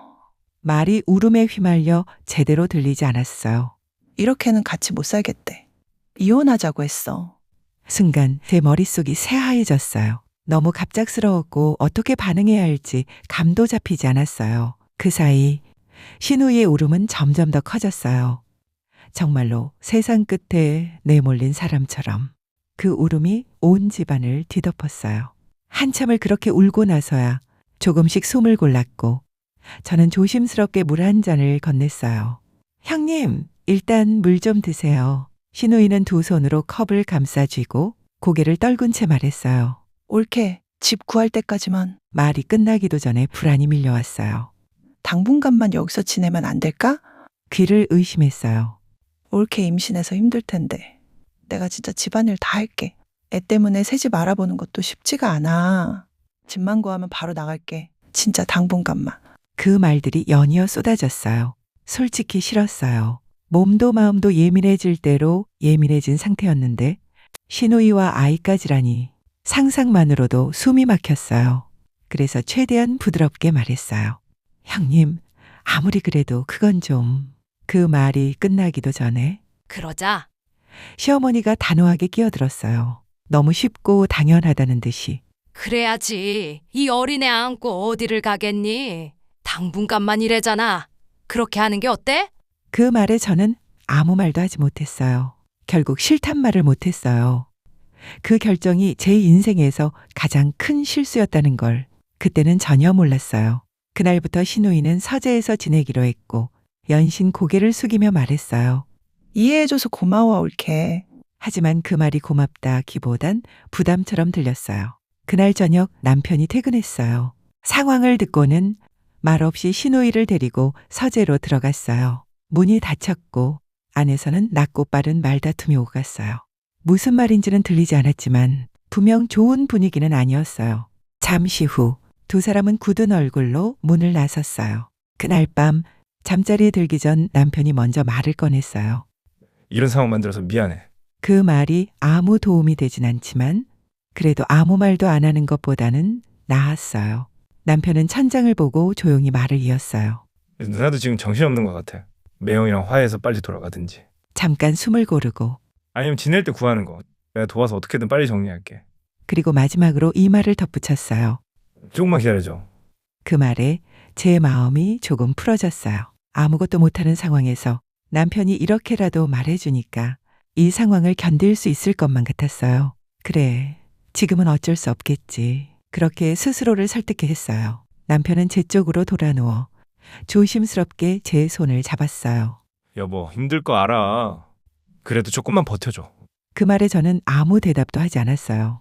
그냥 눈을 감았어요. 배 위에 손을 얹고 아이 움직임을 느끼면서 이 시간이 정말 잠깐이기를 속으로만 빌었어요. 그리고 그날부터 집안은 숨막히는 공간이 되었어요. 식탁에서, 부엌에서, 거실에서 말 한마디, 시선 하나조차 신경을 긁었어요. 당분간이라는 말은 생각보다 끔찍하게 긴 시간이 됐어요. 며칠 뒤였어요. 장을 보러 나가려고 현관문을 여는 순간 저는 그대로 멈춰섰어요. 문 앞에 택배 상자가 한가득 쌓여 있었거든요. 한두 개가 아니었어요. 겹겹이 현관을 막아버릴 만큼 순간 멍하니 서 있다가 수치인 이름을 봤어요. 전부 시누이 이름. 거실로 시선이 옮겨졌어요. 시누이는 소파에 앉아 태연하게 TV를 보고 있었어요. 저는 조용히 다가가서 물었어요. 형님, 문 앞에 택배가 정말 많이 왔던데요. 형님이 다 시킨 거예요? 그제야 시누이가 고개를 들었어요. 눈이 반짝였어요. 택배 왔어? 기다렸다는 듯 벌떡 일어나 현관으로 향했어요. 그리고 상자들을 하나씩 집 안으로 들이기 시작했어요. 그 모습이 이상하게 불쾌했어요. 한참을 지켜보다가 다시 물었어요. 이렇게 많은 건 다 뭐예요? 시누이는 박스를 뜯으며 가볍게 말했어요. 급하게 나오느라 아기 짐을 하나도 못 챙겼잖아. 그래서 그냥 새로 다 샀어. 듣는 순간 속이 턱 막혔어요. 물론 아기용품은 많이 필요하겠죠. 하지만 이건 너무 많았어요. 기저귀, 분유, 유모차 소품, 아기옷, 심지어 성인 화장품과 홈웨어까지. 그건 잠깐 머물 사람의 짐이 아니었어요. 그래서 조심스럽게 말했어요. 형님, 그래도 짐이 좀 많은 것 같은데요. 하지만 시누이는 제 말을 들은 척도 안 하고 상자를 뜯으며 말했어요. 아기용품은 다 비싸고 좋은 걸로만 샀어. 올케 아기 태어나면 이거 전부 물려줄게. 그 말에 가슴이 묘하게 긁혔어요. 제 질문엔 대답하지 않고 물려준다는 말만 남기고 아이 물건을 꺼내놓으며 연신 즐거운 표정만 지었어요. 저는 그 모습을 한참 멍하니 보다가 더 말해봤자 소용없겠다는 생각이 들어서 장바구니를 챙겨 그냥 집을 나왔어요. 장을 보고 돌아왔을 때 현관 앞엔 뜯긴 택배 상자들이 아무렇게나 쌓여 있어요. 안에 들어가 보니 물건들은 집안 곳곳에 퍼져 있었고요. 부엌 한쪽, 거실 구석, 욕실 선반. 정리된 게 아니라 자리 잡은 느낌, 살림처럼. 그제야 확실히 느꼈어요. 당분간이라는 말은 거짓인 것 같다. 그날 저녁이었어요. 며칠밖에 지나지 않았지만 이대로 더 미루면 안 될 것 같아서 조심스럽게 말을 꺼냈어요. 형님 지낼 곳 찾는 건 좀 어때요? 형민이가 도와준다고 했잖아요. 신호이는 잠깐 생각하는 척 하더니 아무렇지 않게 말했어요. 응, 알아보고는 있는데 마음에 드는 집이 없네? 순간 귀가 멎은 것 같았어요. 집이 없는 게 아니라 마음에 드는 집이 없다는 말. 말투가 이전과는 달랐어요. 조급함도 없고 미안함도 없고 제가 되물었어요. 마음에 드는 집이요? 신우이는 고개를 끄덕이며 너무도 당연하다는 얼굴로 말했어요. 응, 나는 집이 무조건 신축이어야 하거든? 깨끗해야 돼. 그러고는 아무렇지도 않게 덧붙였어요. 근데 요 근처엔 신축이 없더라. 그 말이 머릿속에서 한 번 더 울렸어요. 요 근처엔 그건 나가겠다는 말이 아니라 아예 나갈 생각이 없다는 말처럼 들렸어요. 더 묻고 싶었는데 그때 시어머니가 방에서 나왔어요. 얘, 요깃거리 좀 챙겨줄래? 그 한마디의 대화는 뚝 끊겼어요. 시간은 그렇게 흘렀고 제가 임신 만삭이었을 때였어요. 신우이와 같이 산 지도 어느새 한 달을 넘겼고요.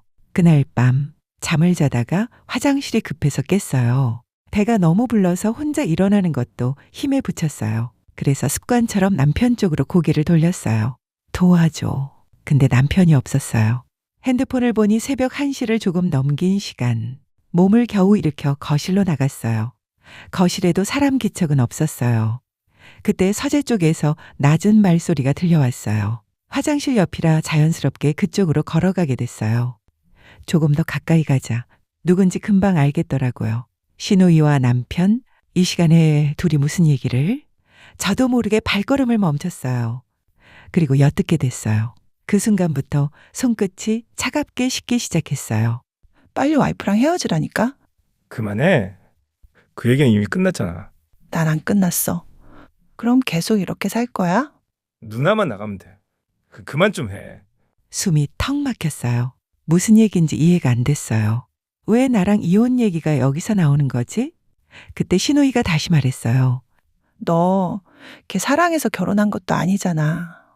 걔 사랑해서 아기 만든 것도 아니고. 그 말에 심장이 아래로 쿵 떨어졌어요. 남편이 급하게 낮은 목소리로 말했어요. 아니야. 나 민희 사랑해서 결혼했어. 아이도 내가 원해서 민희 사랑해서 갖자고 한 거야. 그럼 그만 얘기하자. 더는 할 말 없어. 그 말이 끝나자마자 문이 열렸어요. 그리고 문 앞에 서 있던 저와 눈이 마주쳤어요. 세 사람 모두 각각 다른 얼굴로 굳어 있었어요. 저는 너무 놀라서 말이 먼저 튀어나왔어요. 화장실 가려고 나왔는데 말소리가 들려서 변명처럼 말이 엉켰어요. 문이 바로 열렸네? 그리고 물었어요. 근데 둘이 무슨 얘기하고 있었어요? 남편이 입을 열려는 순간 신우이가 먼저 말을 잘랐어요. 이번 주말에 집 보러 가려고.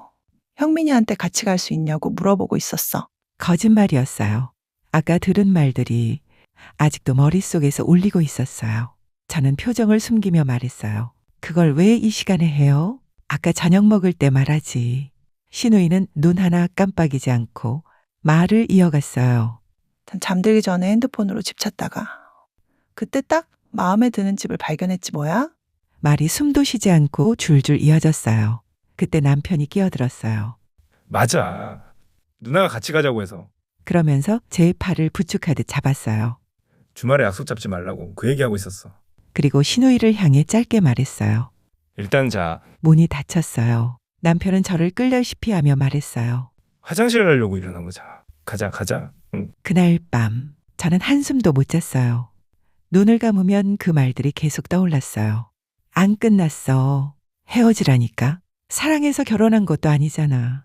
그 말들이 뱃속 아이의 움직임보다 훨씬 또렷하게 느껴졌어요. 그날 밤의 일은 그렇게 아무 일도 없었던 것처럼 지나갔어요. 다시 묻기엔 타이밍이 어긋났고 당장 내밀 수 있는 확실한 증거도 없었어요. 그래서 입을 다물었어요. 혼자서 속만 타들어가는 채로. 시간은 흘렀고 저는 출산을 했어요. 산후조리원에서 몸을 추스르고 2주 만에 아이를 안고 집으로 돌아왔어요. 현관문을 열고 집 안으로 들어서는 순간 걸음이 멈췄어요. 이상했어요, 너무. 분명 내가 살던 집인데 낯설었거든요. 소파가 바뀌어 있었고 테이블도 조명도 색감도 배치도 공기까지도 마치 다른 사람이 꾸며놓은 집 같았어요. 잠깐 서서 숨을 고르다가 옆에 있던 남편에게 물었어요. 이거 집이 왜 이렇게 바뀌었어? 남편은 조금도 망설이지 않고 말했어요. 아, 누나가 출산 선물로 바꿔주고 싶다길래. 그 말이 귀에 들어오는 데까지 조금 걸렸어요. 그 다음에 속에서 뭔가가 천천히 올라왔어요. 여기는 제 신혼집이었어요. 제가 하나하나 고르고 혼수로 채운 공간이었고요. 제 허락도 없이 가구를 바꿨다는 게 도저히 넘어가지지 않았어요. 시누이 오면 이건 꼭 얘기하자. 외출했다 돌아온 시누이를 붙잡고 말했어요. 형님, 제 출산 선물로 가구까지 바꿔주신 건 감사해요. 말을 고르며 21번 고르고 이어서 말했어요. 근데 저한테 귀띔이라도 해주셨어야죠. 시누이는 환하게 웃으며 말했어요. 서프라이즈를 말하면 서프라이즈가 아니지. 그리고 집안을 한 바퀴 쓱 둘러보며 덧붙였어요. 어때? 예쁘지 않아? 그 순간 제가 알던 그 시누이가 맞나 싶었어요. 제가 결혼하면서 혼수로 장만한 가구들이에요. 나름 비싼 것들이고요. 그러자 시누이는 눈썹 하나 까딱하지 않고 말했어요. 근데 비싸면 뭐해, 안 예쁘잖아. 그리고 웃으면서 툭 던지듯 말했어요. 올케는 다 괜찮은데 안목이 조금 없는 것 같아. 그 말에 입안이 바짝 말랐어요. 안목의 문제가 아니라 여기가 제가 사는 제 집이잖아요. 그래서 이를 악물고 다시 물었어요. 그럼 원래 있던 가구들은 어떻게 했어요?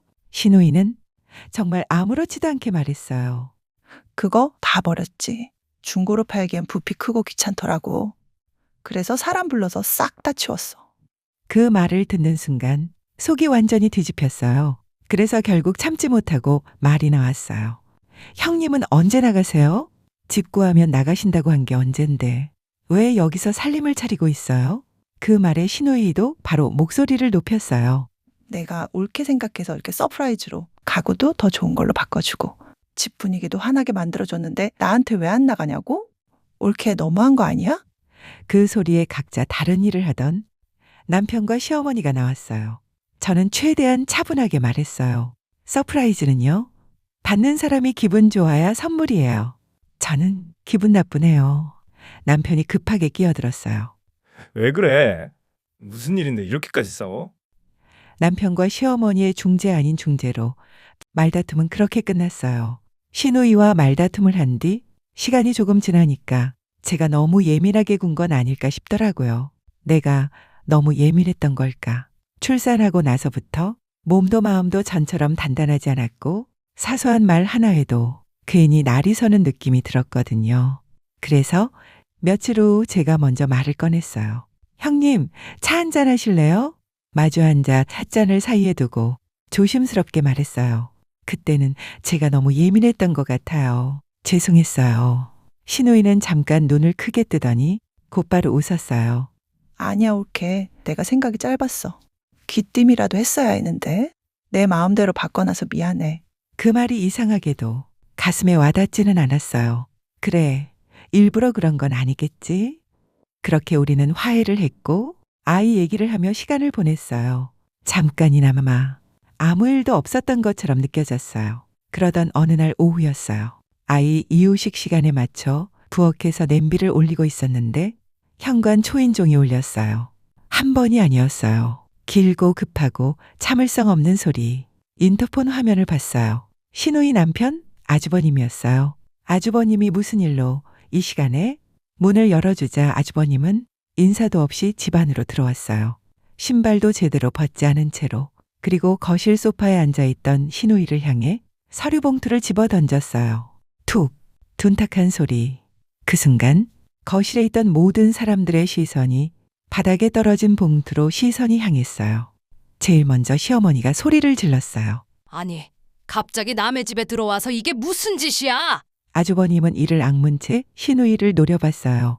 어쩐지 만난 지 얼마 되지도 않았는데 결혼하자고 그렇게 보채더라니. 목소리가 갈라졌어요. 이래서였어? 그제야 시누이가 자리에서 벌떡 일어나 소리를 높였어요. 여기가 어디라고 이러고 들어와? 지금 뭐 하자는 거야? 아주버님이 비웃듯 웃었어요. 서리나 봐, 이 뻔뻔한 여자야.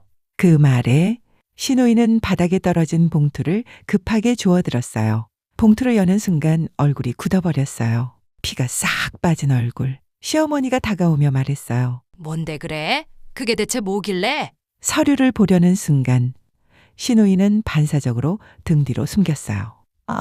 아니야. 이혼 서류야. 그 말에 아주버님이 헛웃음을 터뜨렸어요. 이혼 서류? 고개를 천천히 저었어요. 그건 다음에 줄 거고. 그리고 한 글자 한 글자 찍어 누르듯 말했어요. 저게 뭔지 아세요? 친자 확인 검사서예요. 그리고 마지막 말은 더 낮고 더 잔인했어요. 저 아이가 제 아들이 아니라는 친자 검사서. 그 순간 공기가 완전히 얼어붙었어요. 숨 쉬는 소리조차 들리지 않았어요. 시어머니가 비명을 지르듯 소리쳤어요. 말도 안 되는 소리 하지 마. 지금 뭐라는 거야? 그러면서 아주버님을 밀어냈어요. 나가! 당장 나가! 하지만 건장한 남자를 밀어내기엔 힘이 부족했어요. 아주버님은 버티듯 서서 소리를 쏟아냈어요. 대체 누구 애야? 말해. 어떤 새끼냐고. 신우이는 아무 말도 하지 않았어요. 입술만 꽉 깨문 채로. 그때 남편이 중간에 나서며 말했어요. 매형, 일단 진정하시죠. 진정? 너는 뭐 알고 있지? 그 시선이 잠깐 남편 얼굴에 머물렀어요. 그 순간 머리가 번쩍했어요. 아이들, 이 상황은 여기서 끝나지 않을 거라는 걸 본능적으로 알았어요. 그래서 아무 말도 하지 않고 아이들을 안았어요. 그리고 서둘러 안방으로 들어갔어요. 문을 닫는 순간에도 거실에서는 고성이 계속 터져나왔어요. 말해. 누구 애냐고. 아이를 안고 침대에 앉았을 때 제 손이 덜덜 떨리고 있었어요. 방밖이 조금은 잠잠해졌고 아이들도 어느새 잠에 들었어요. 그래서 조심스럽게 방문을 열고 나갔어요. 거실에는 이상한 정적이 감돌고 있었어요. 아주버님은 바닥에 주저앉아 물병을 들고 벌컥벌컥 마시고 있었고 신우이는 초점 없는 눈으로 소파에 멍하니 앉아 있었어요. 시어머니도 남편도 서로 어디서부터 무엇을 해야 할지 몰라 보였어요. 저도 그 끝자락에 조용히 앉았어요. 물을 다 마신 아주버님이 입을 열었어요. 제가요. 그전까진 의심 같은 거 안 했어요.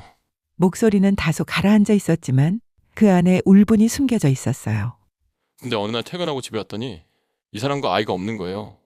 쪽지 하나 없이 전화도 안 받았어요. 아주버님은 고개를 떨군 채 말을 이었어요. 잘 지내다가 그렇게 말도 없이 사라져버린 거예요. 그 순간 제가 알고 있던 이야기와 전혀 달랐어요. 신우이가 저희한테 말하길 남편과 매일 싸우다가 결국 이혼 얘기까지 나오게 돼서 견디지 못하고 집을 나왔다고 알고 있었거든요. 그런데 사실은 싸움도 없었고 통보도 없이 그냥 집을 나온 거였어요. 아직 머리가 받아들이질 못하는데 아주버님의 말이 계속 이어졌어요. 그래도 혹시 무슨 사고라도 있었나 싶어 기다렸죠. 하루 이틀이면 연락이 오겠지. 근데 아무리 기다려도 아무 연락도 없더라고요. 그쯤 되자 걱정은 의심으로 바뀌기 시작했다고 했어요. 손을 가늘게 떨면서 말을 이어갔어요. 그래서 집안을 뒤지기 시작했어요. 옷장 안쪽, 맨 밑에 옷가지들 다 꺼내다가 산모수첩이 나왔어요. 그 순간 신우이는 두 눈을 질끈 감았어요. 저는 처음 보는 수첩이었어요. 그런 걸 쓴다는 것조차 몰랐어요. 아주버님은 그 수첩을 열었대요. 첫 장에는 산모 이름과 아이 이름이 선명히 적혀 있었고 그 아래에 색이 다른 펜으로 적혀 있던 글자, 임신 날짜, 하트. 아주버님은 그 날짜를 한참 동안 바라봤대요. 그리고 핸드폰을 꺼내 그날의 캘린더를 열었대요. 출장. 그렇게 딱 하나의 단어만 캘린더에 남아 있었다고요. 그 순간 아주버님의 목소리가 갈라졌어요. 머리가 하얘졌어요. 이게 말이 되나 싶어서. 그날 이후 전화를 몇 번이나 걸었지만 받지 않았대요. 그때 처음으로 이런 생각이 스쳐갔다고 했어요. 혹시 이 아이가 내 아이가 아닐 수도 있겠구나. 그 의심이 머릿속에 자리 잡은 순간 아주버님은 아이의 물건들을 뒤지기 시작했어요. 젖병, 손수건, 침구, DNA가 남아있을 것 같은 것들. 그리고 자신의 머리카락을 함께 모아서 검사를 보냈대요. 며칠 뒤 도착한 결과지에는 친자 불일치. 그 말이 공기 중에 떨어지자마자 거실은 정지된 것처럼 멈춰버렸어요. 숨조차 다들 쉬지 못하는 듯했어요. 그리고 그때까지도 신우이는 아무 말도 하지 않았어요. 그저 소파에 앉아 아무것도 보지 않는 눈으로 정면만 응시하고 있었어요. 그 모습이 더욱 섬뜩했어요. 한동안 아무도 입을 열지 않았어요. 그 무거운 침묵을 처음으로 깬 사람은 시어머니였어요. 목소리는 떨리고 있었지만 그 안에 분노와 혼란이 뒤엉켜 있었어요. 너 지금 저 말이 다 사실이니? 말 좀 해봐. 응? 말 좀 해. 신우이는 고개를 푹 숙인 채 아무 말도 하지 않았어요. 그 모습에 시어머니는 더 크게 소리를 치셨어요. 내가 쓰러지는 꼴을 봐야 말하겠니? 대체 저 애는 누구 자식이냐고. 그 소리에 저도 모르게 등줄기가 서늘해졌어요. 한참을 입을 꾹 다물고 있던 신우이가 마침내 입을 열었어요. 작고 떨리는 목소리로. 실수였어. 그 한마디에 모두의 시선이 신우이에게 쏠렸어요. 애 아빠가 누군지는 나도 몰라. 그 순간 시어머니는 머리를 감싸쥐며 소파에 기대셨어요. 실수로 아이를 갖게 됐고 누가 아버지인지도 모른 채 지금의 아주버님에게 당신 아이라고 거짓말을 하며 결혼을 요구했던 것. 아주버님은 얼굴이 굳어지고 있었어요. 입술을 꾹 깨문 채 이를 갈 듯 말했어요. 사기야. 목소리는 씹어 삼키듯 낮았지만 그 속엔 분노가 들끓고 있었어요. 이건 사기 결혼이야. 그리고는 더는 말도 없이 벌떡 일어나 현관 쪽으로 걸어갔어요. 신발을 대충 신은 채로 문 앞에 서서 말을 던졌어요. 너는 애 엄마로 살 자격이 없는 사기꾼이야. 부끄러운 줄 알아. 그 말만 남기고 문이 쾅 하고 닫히는 소리가 집안을 크게 울렸어요. 아주버님이 나간 뒤 남은 사람들은 그 자리에서 꼼짝도 하지 못했어요. 말도 숨소리도 눈빛조차 모두 멈춰버린 느낌이었어요. 저는 가장 먼저 시어머니에게 다가갔어요. 어머님, 방으로 가서 좀 누우세요. 시어머니는 말없이 제 손에 몸을 맡기셨어요. 침대에 눕자마자 숨을 길게 내쉬셨고 눈은 감지 못한 채 덜덜 떨리고 계셨어요. 그렇게 시어머니를 방에 모시고 나오고 나서야 저는 남편에게 작게 말했어요. 우리도 방으로 들어가자. 남편도 고개만 조금 끄덕이고 따라왔어요. 문을 조용히 닫는 순간 비로소 조금 숨이 쉬어졌어요. 하지만 머릿속은 여전히 복잡했어요. 대체 이게 무슨 일이야? 신우이는 이제 어떻게 되는 거지? 온통 걱정뿐이었어요. 그날 이후 신우이는 제가 예상했던 모습과는 전혀 달랐어요. 울지도 않았고 무너지지도 않았고 사람 하나가 인생이 통째로 뒤집힌 뒤에 보일 법한 그 어떤 흔들림도 없었어요. 오히려 전보다 더 차분했고 더 담담해 보였죠. 저는 그게 다행이라고 생각했어요. 그래서 저도 괜히 더 평소처럼 대했어요. 아무 일 없었던 것처럼. 최대한 그 전과 똑같이 딱 한 사람만 빼고요. 시어머니는 완전히 무너져 있었어요.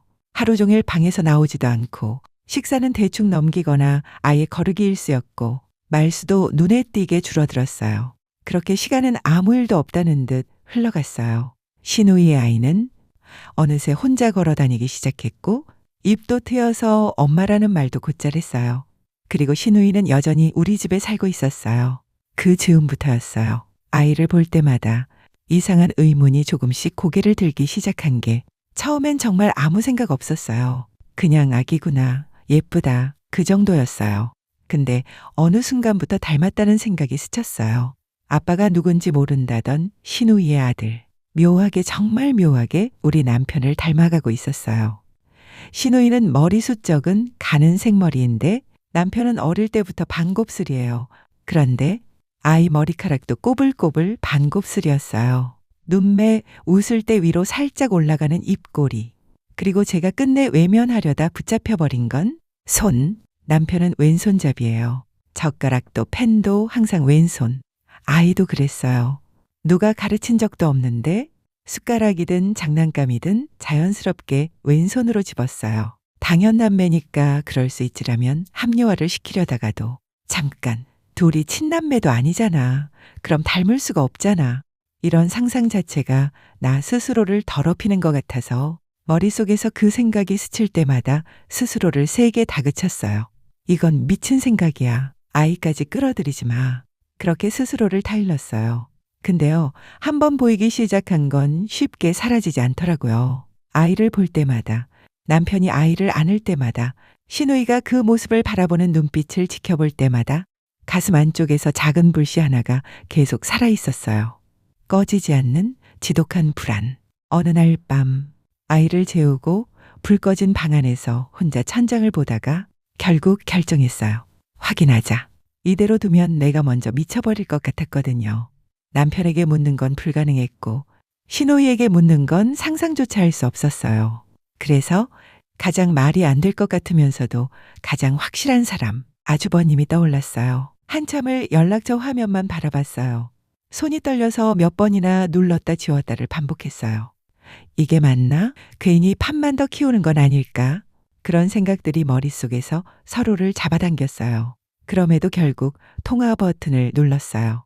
신호음이 1번, 2번, 전화 연결음이 몇 번이고 울리다가 마침내 통화가 연결됐어요. 여보세요? 저는 21번 고르고 말을 꺼냈어요. 저 잘 지내셨어요? 혹시 기억하실지 모르겠는데 제가 누군지 말하자 아주버님은 짧게 아 하고 대답했어요. 잠깐의 정적 뒤 제가 먼저 말을 이었어요. 갑자기 전화드려서 죄송해요. 근데 정말 중요하게 여쭤보고 싶은 게 있어서요. 그 사람은 잠시 망설이다가 말했어요. 말해보세요. 제 입에서 그 말이 쉽게 나오지 않았어요. 그때 하셨던 친자 확인 검사요? 잠깐의 침묵.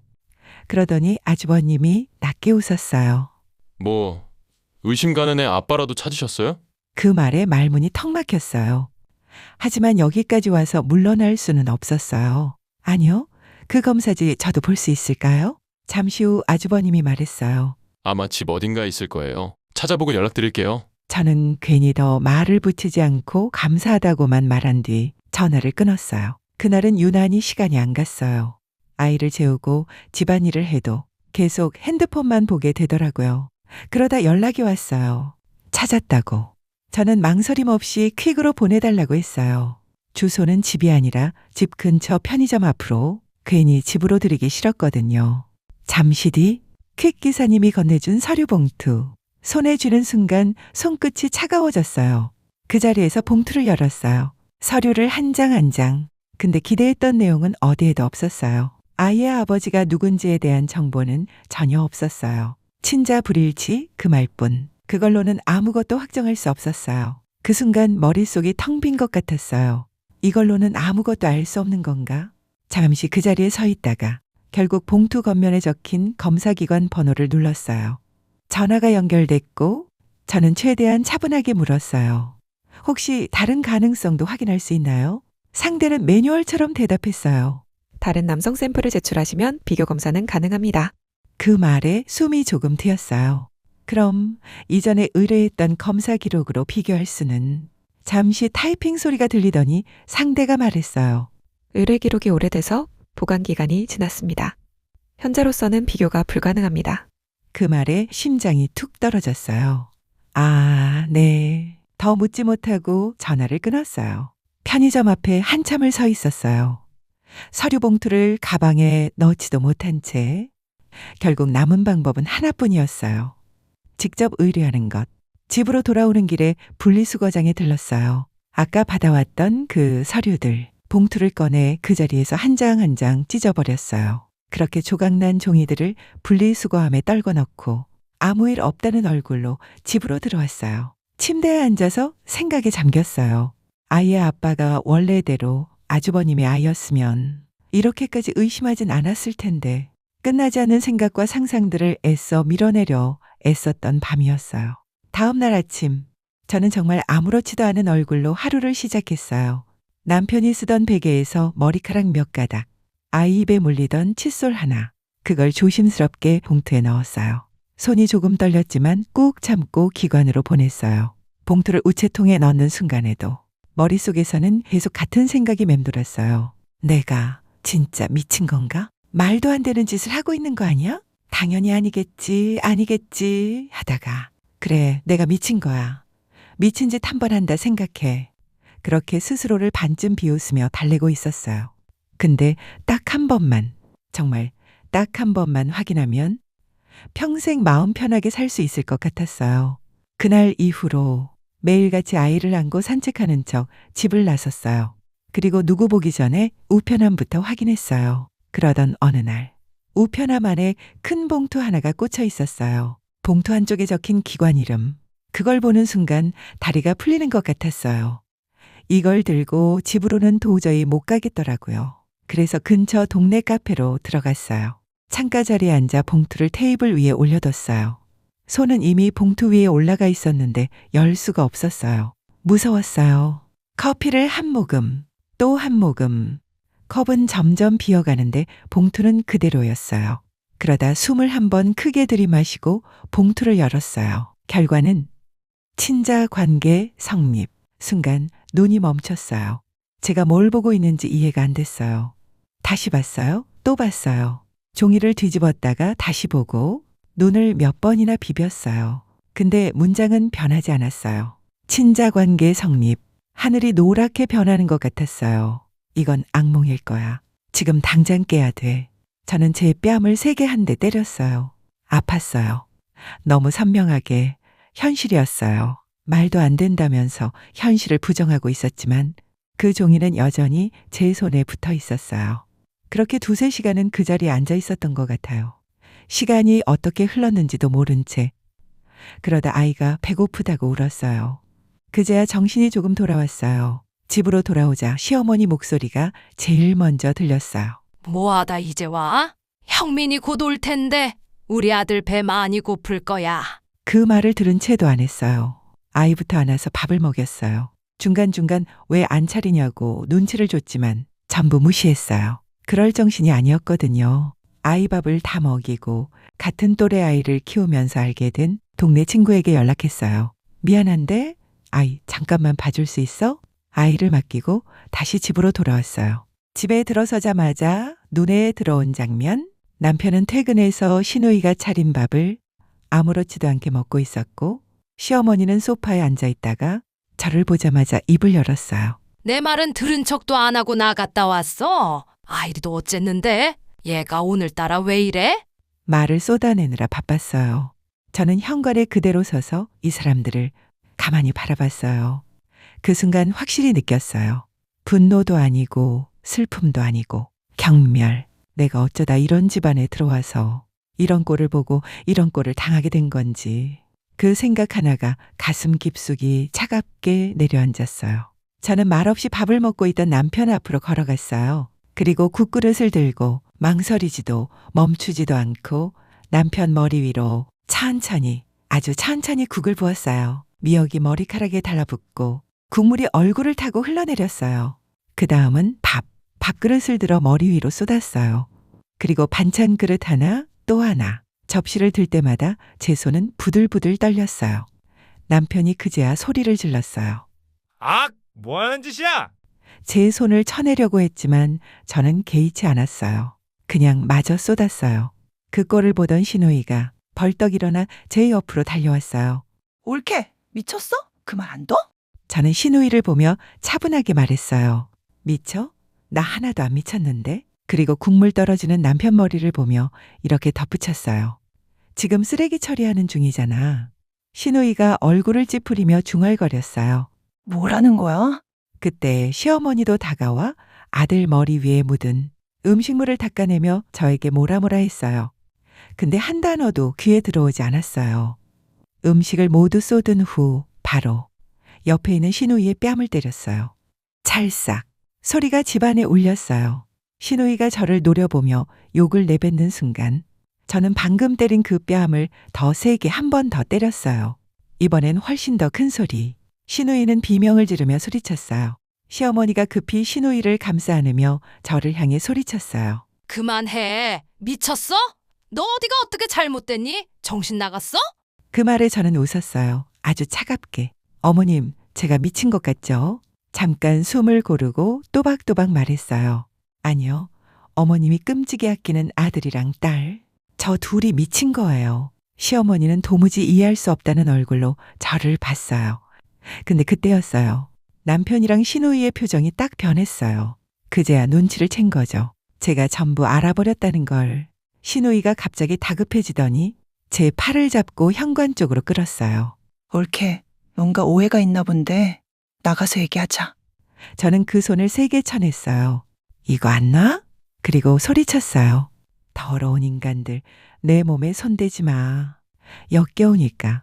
그대로 핸드폰을 집어들었어요. 전화는 시아버지에게. 연결음이 몇 번 울렸고 저는 예의 같은 건 완전히 버린 채 말했어요. 아버님, 지금 가족 모임 중인데요. 제가 중요하게 드릴 말이 있어서요. 잠깐의 침묵. 저는 숨도 고르지 않고 이어서 말했어요. 아버님 딸이 낳은 애 아빠가 누군지 찾았거든요. 그 순간 시누이가 제 입을 막으려고 달려들었고 남편은 옆에서 어쩔 줄 몰라 하며 서 있었어요. 시어머니는 얼어붙은 얼굴로 중얼거렸어요. 그게 무슨 말이야? 애 아빠를 찾았다고? 신우이가 제 입을 막고 있어서 저는 더 크게 외치듯 말했어요. 전화기 너머에서도 들리게 애 아빠가 박형민이에요. 그 말을 내뱉는 순간 신우이가 저를 세게 밀쳤어요. 저는 바닥으로 넘어지면서 핸드폰을 놓쳤어요. 신우이는 그 핸드폰을 주워 테이블에 내리꽂듯 던졌고 핸드폰은 부서졌어요. 그 장면을 보는 순간 저는 미친 사람처럼 웃기 시작했어요. 소리내서 배를 잡고 한참을. 그러다 천천히 일어나 다시 말했어요. 어머님, 저 애 있잖아요. 말을 끊어 또박또박. 어머님 딸의 아들이자 어머님 아들의 아들이에요. 이해되세요? 그리고 마지막으로 못을 박듯 말했어요. 미친 건 저 둘이에요. 저것들은 인간이길 포기한 짐승이라고요. 그 말을 끝으로 시어머니는 아무 말도 하지 못한 채 그대로 쓰러지셨어요. 집 안은 아수라장이 됐고 구급차가 오면서 그날의 지옥은 일단 끝났어요. 저는 병원으로 간 그 세 사람이 없는 틈을 타 조용히 신우이의 짐을 뒤지기 시작했어요. 신우이의 짐을 하나하나 뒤지다가 낡은 핸드폰 하나 외장하듯 USB를 찾았어요. 그걸 손에 쥐는 순간 느낌이 왔어요. 이 안에 다 있다. 틀리지 않았어요. 파일을 하나씩 열어보는 동안 말이 안 나왔어요. 기가 막혀서 토할 것 같아서 그러면서도 고맙다는 생각이 들더라고요. 이렇게까지 친절하게 증거를 정리해 놔줬으니까. 사진, 영상, 메모 하나도 빠짐없이 제 USB로 전부 옮겼어요. 저 사람들을 용서할 생각은 조금도 없었어요. 사람 인생을 이렇게까지 기만해 놓고 아무 일 없던 척 살게 둘 수는 없었거든요. 그래서 남편 서재도 뒤졌어요. 의외로 남편 쪽에는 증거가 많지 않았어요. 대신 그 여자가 모아둔 것들이 충분했어요. 아니, 넘치도록. 저는 제 짐이랑 아이 짐을 챙겨 집을 나왔어요. 맡겨두었던 아이를 데리고 근처 호텔로 갔어요. 지금 상태로 친정으로 내려가고 싶지 않았어요. 아직 끝낼 일이 남아 있었거든요. 그리고 USB 안에 있던 사진들을 전부 출력했어요. 다음 날 시아버님이 직접 연락을 하셨어요. 올라왔다고. 그래서 전 그 집으로 갔어요. 문을 열고 들어가자 거실 소파 한가운데에 아버님이 앉아 계셨고 그 앞에 그 둘이 무릎을 꿇고 있었어요. 시어머니는 방 안에 계신지 보이지 않았고 아이도 어디에 맡겼는지 없었어요. 저는 무릎 꿇은 그 둘 앞으로 가서 제가 뽑아온 사진들을 바닥에 쏟아냈어요. 어린 얼굴로 웃고 있는 두 사람의 셀카. 여행지에서 팔짱 끼고 찍은 사진. 수영복 차림으로 껴안은 채 웃고 있는 모습. 침대 위에서 찍은 셀카들. 언제부터인지 정확한 날짜는 몰라도 아주 오래된 관계, 더럽고 비정상적인 인생, 그리고 마지막으로 친자검사서. 그걸 아버님께 건넸어요. 열어보세요. 저 여자 아들과 저놈의 검사서예요. 아버님은 아무 말 없이 봉투를 열었어요. 서류를 보는 동안 손이 떨리고 있었고 이내 눈을 질끈 감으셨어요. 저는 그 둘을 보며 말했어요. 도대체 언제부터야 둘이 붙어먹은 게. 아무 말도 하지 않았어요. 그래서 이를 악물고 말했어요. 입 다문다고 해결 안 돼. 왜 이제 와서 잘못한 척해. 너희 사람 아니잖아. 그때 아버님이 낮게 말했어요. 말해라. 언제부터냐? 긴 침묵 끝에 남편이 입을 열었어요. 둘은 어릴 때부터 아버지와 따로 살다시피 하다 보니 어머니는 아들에게 집착했고 그 아들은 자연스럽게 마마보이가 됐대요. 누나는 모든 애정이 동생에게 쏠리는 걸 보며 자랐고 본인 역시 동생에게 집착 아닌 집착을 하게 된 거죠. 남편은 누나의 그러한 사랑이 가족이니까 가족의 사랑이라고 당연하게 받아들인 것 같대요. 남편이 20살이 넘던 해 술 기운에 절대 넘지 말았어야 할 선을 넘었고 그게 시작이었대요. 그 뒤로 20대의 대부분을 연인처럼 지냈다고 했어요. 그러다 남편이 저를 만나면서 누나를 밀어내고 결혼을 선택했대요. 하지만 신우이는 정리하지 못한 거죠. 결혼도 안 하고 비혼주의자라 말하며 혼자 살았던네요. 그러다 동생이 같은 동네로 신혼집을 구하고 어머니를 모시게 되자 엄마를 핑계로 일부러 자주 찾아왔던 거예요. 마마보이 근성과 누나에 대한 측은지심에 남편은 결국 무너졌고 그렇게 둘의 관계가 다시 시작된 거죠. 그러다 신우이가 임신을 했고 신우이는 아이 아빠가 남편이라는 걸 알고 바로 말했지만 남편은 지우자고 했고 신우이는 안 된다며 거부했대요. 어이없게도 신우이는 본인이 다른 남자와 결혼해서 그 사람 아이인 척 낳겠다고 애걸복걸했다는 거예요. 그걸 남편은 또 동의한 거고요. 그렇게 신우이의 결혼이 이루어졌고 문제는 신우이의 임신 후에 남편이 회사 인턴이랑 바람을 피웠다는 거예요. 그걸 알아버린 신우이는 일부러 저한테 정보를 흘렸던 거고요. 그 얘기를 듣는 순간 누가 보낸지 몰라서 그냥 지나쳐 버렸던 그날이 너무도 후회되더라고요. 그때 그냥 지나치지 말걸. 그리고 결정타는 남편이 시부모의 친자가 아니라는 걸 알게 됐을 때 그때 신우이는 충격보다 기쁨이 컸대요. 이제 남남이니까. 이제 우리 둘은 문제 없겠다. 그래서 아이를 안고 무작정 저희 집으로 들어온 거예요.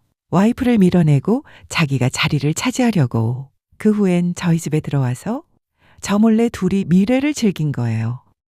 여기까지 듣는데 피가 거꾸로 솟는 기분이었어요. 내가 그렇게 의지하고 믿었던 형님이었는데 그게 다 속임수였다니. 제가 새벽에 들은 그 대화도 전부 저를 내쫓으려던 계획이었어요. 근데 아주버님이 친자 검사를 하면서 일이 여기까지 오게 된 거죠. 입에 담기도 싫은 얘기들을 다 듣자마자 아버님이 자리에서 벌떡 일어나셨어요. 그리고 단 한마디도 없이 남편의 뺨을 세게, 아주 세게 내리치셨어요. 찰싹 거실을 울린 묵직한 소리. 남편은 몸을 휘청이며 바닥을 짚었고 고개를 들지 못했어요. 방 안에선 시어머니의 통곡 소리도 들리기 시작했어요. 그리곤 아버님은 거칠게 숨을 몰아쉬며 바로 신우이를 향해 손을 올렸어요. 손이 높이 올라갔고 공중에서 잠시 멈췄어요. 떨리는 손끝이 눈에 보일 정도였어요. 아버님은 손을 내리며 입술을 깨물었어요. 솔직히 그 모습을 보면서 저는 속이 조금은 시원했어요. 사람이 어떻게 이런 짓을 하고도 뻔뻔할 수 있냐는 생각에 그동안 가슴에 쌓였던 분노가 조금은 풀리는 기분이었거든요. 물론 폭력은 안 된다는 걸 저도 잘 알아요. 저 역시 전에 신우이의 뺨을 때렸던 사람이니까요. 하지만 이런 일을 당하면 감정이 먼저 앞서는 게 인간이에요. 아버님의 마음을 저는 이해할 수 있었어요. 그 침묵 속에서 아버님은 한참을 서 계시다가 낮게 단호하게 말했어요. 지금까지 너희한테 해준 집이랑 재산, 그건 뺏지 않겠다.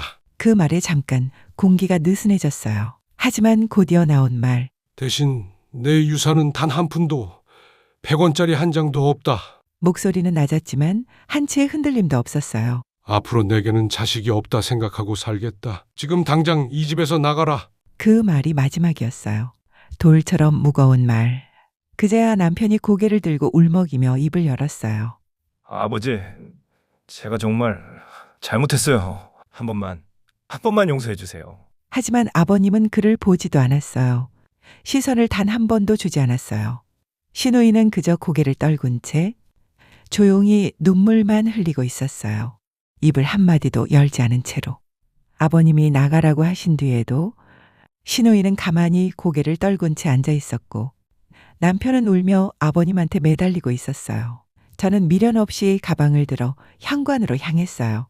그때 남편이 제 이름을 불렀어요. 민희야. 그 한마디에 후회도 미안함도 담겨 있었겠죠. 하지만 저는 돌아보지 않았어요. 문 앞에 잠깐 멈춰 섰을 뿐. 그리고 조용히 말했어요. 난 너희 가만두지 않을 거야. 목소리는 차갑고 또렷했어요. 울면서 끝낼 생각도 없고 용서할 마음은 더더욱 없어. 법적으로 할 수 있는 건 전부 다 할 거야. 그 말과 함께 문을 열고 나왔어요. 그 집을 나와서 돌아가는 길에 눈물이 멈추지 않았어요.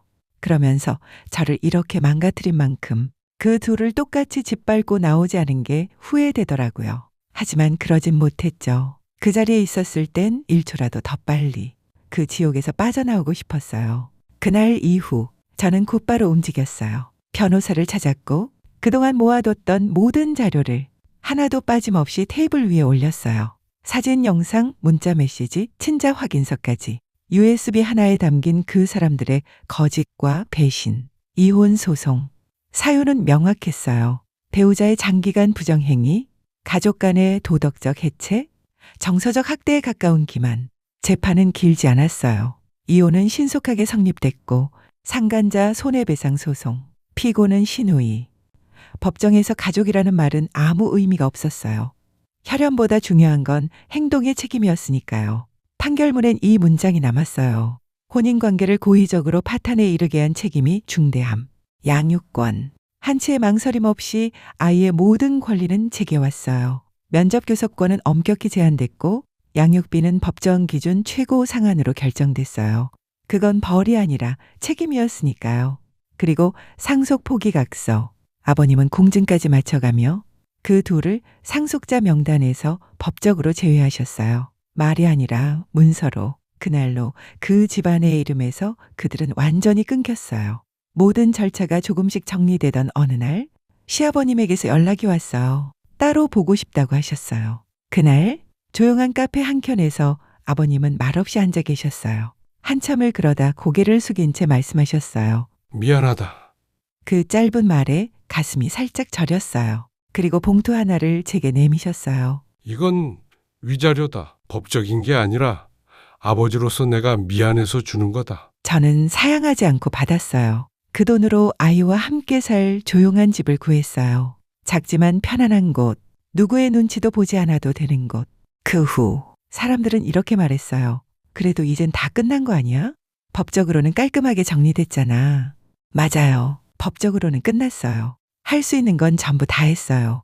하지만 마음은 그렇지 않더라고요. 아직도 누가 목소리만 조금 높여도 가슴이 철렁하고 밤에 불을 끄면 그 집 거실 풍경이 문득 떠올라요. 제가 말도 못하고 서 있었던 그 장면.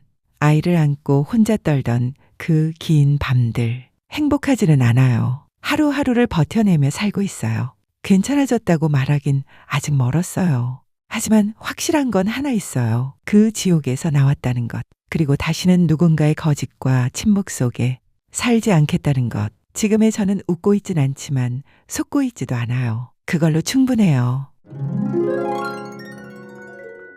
오늘 이야기는 여기까지입니다. 다음 이야기도 기구한 인생에서 이어서 들려드리겠습니다. 이야기가 마음에 남으셨다면 구독과 좋아요로 함께 해주시면 감사하겠습니다.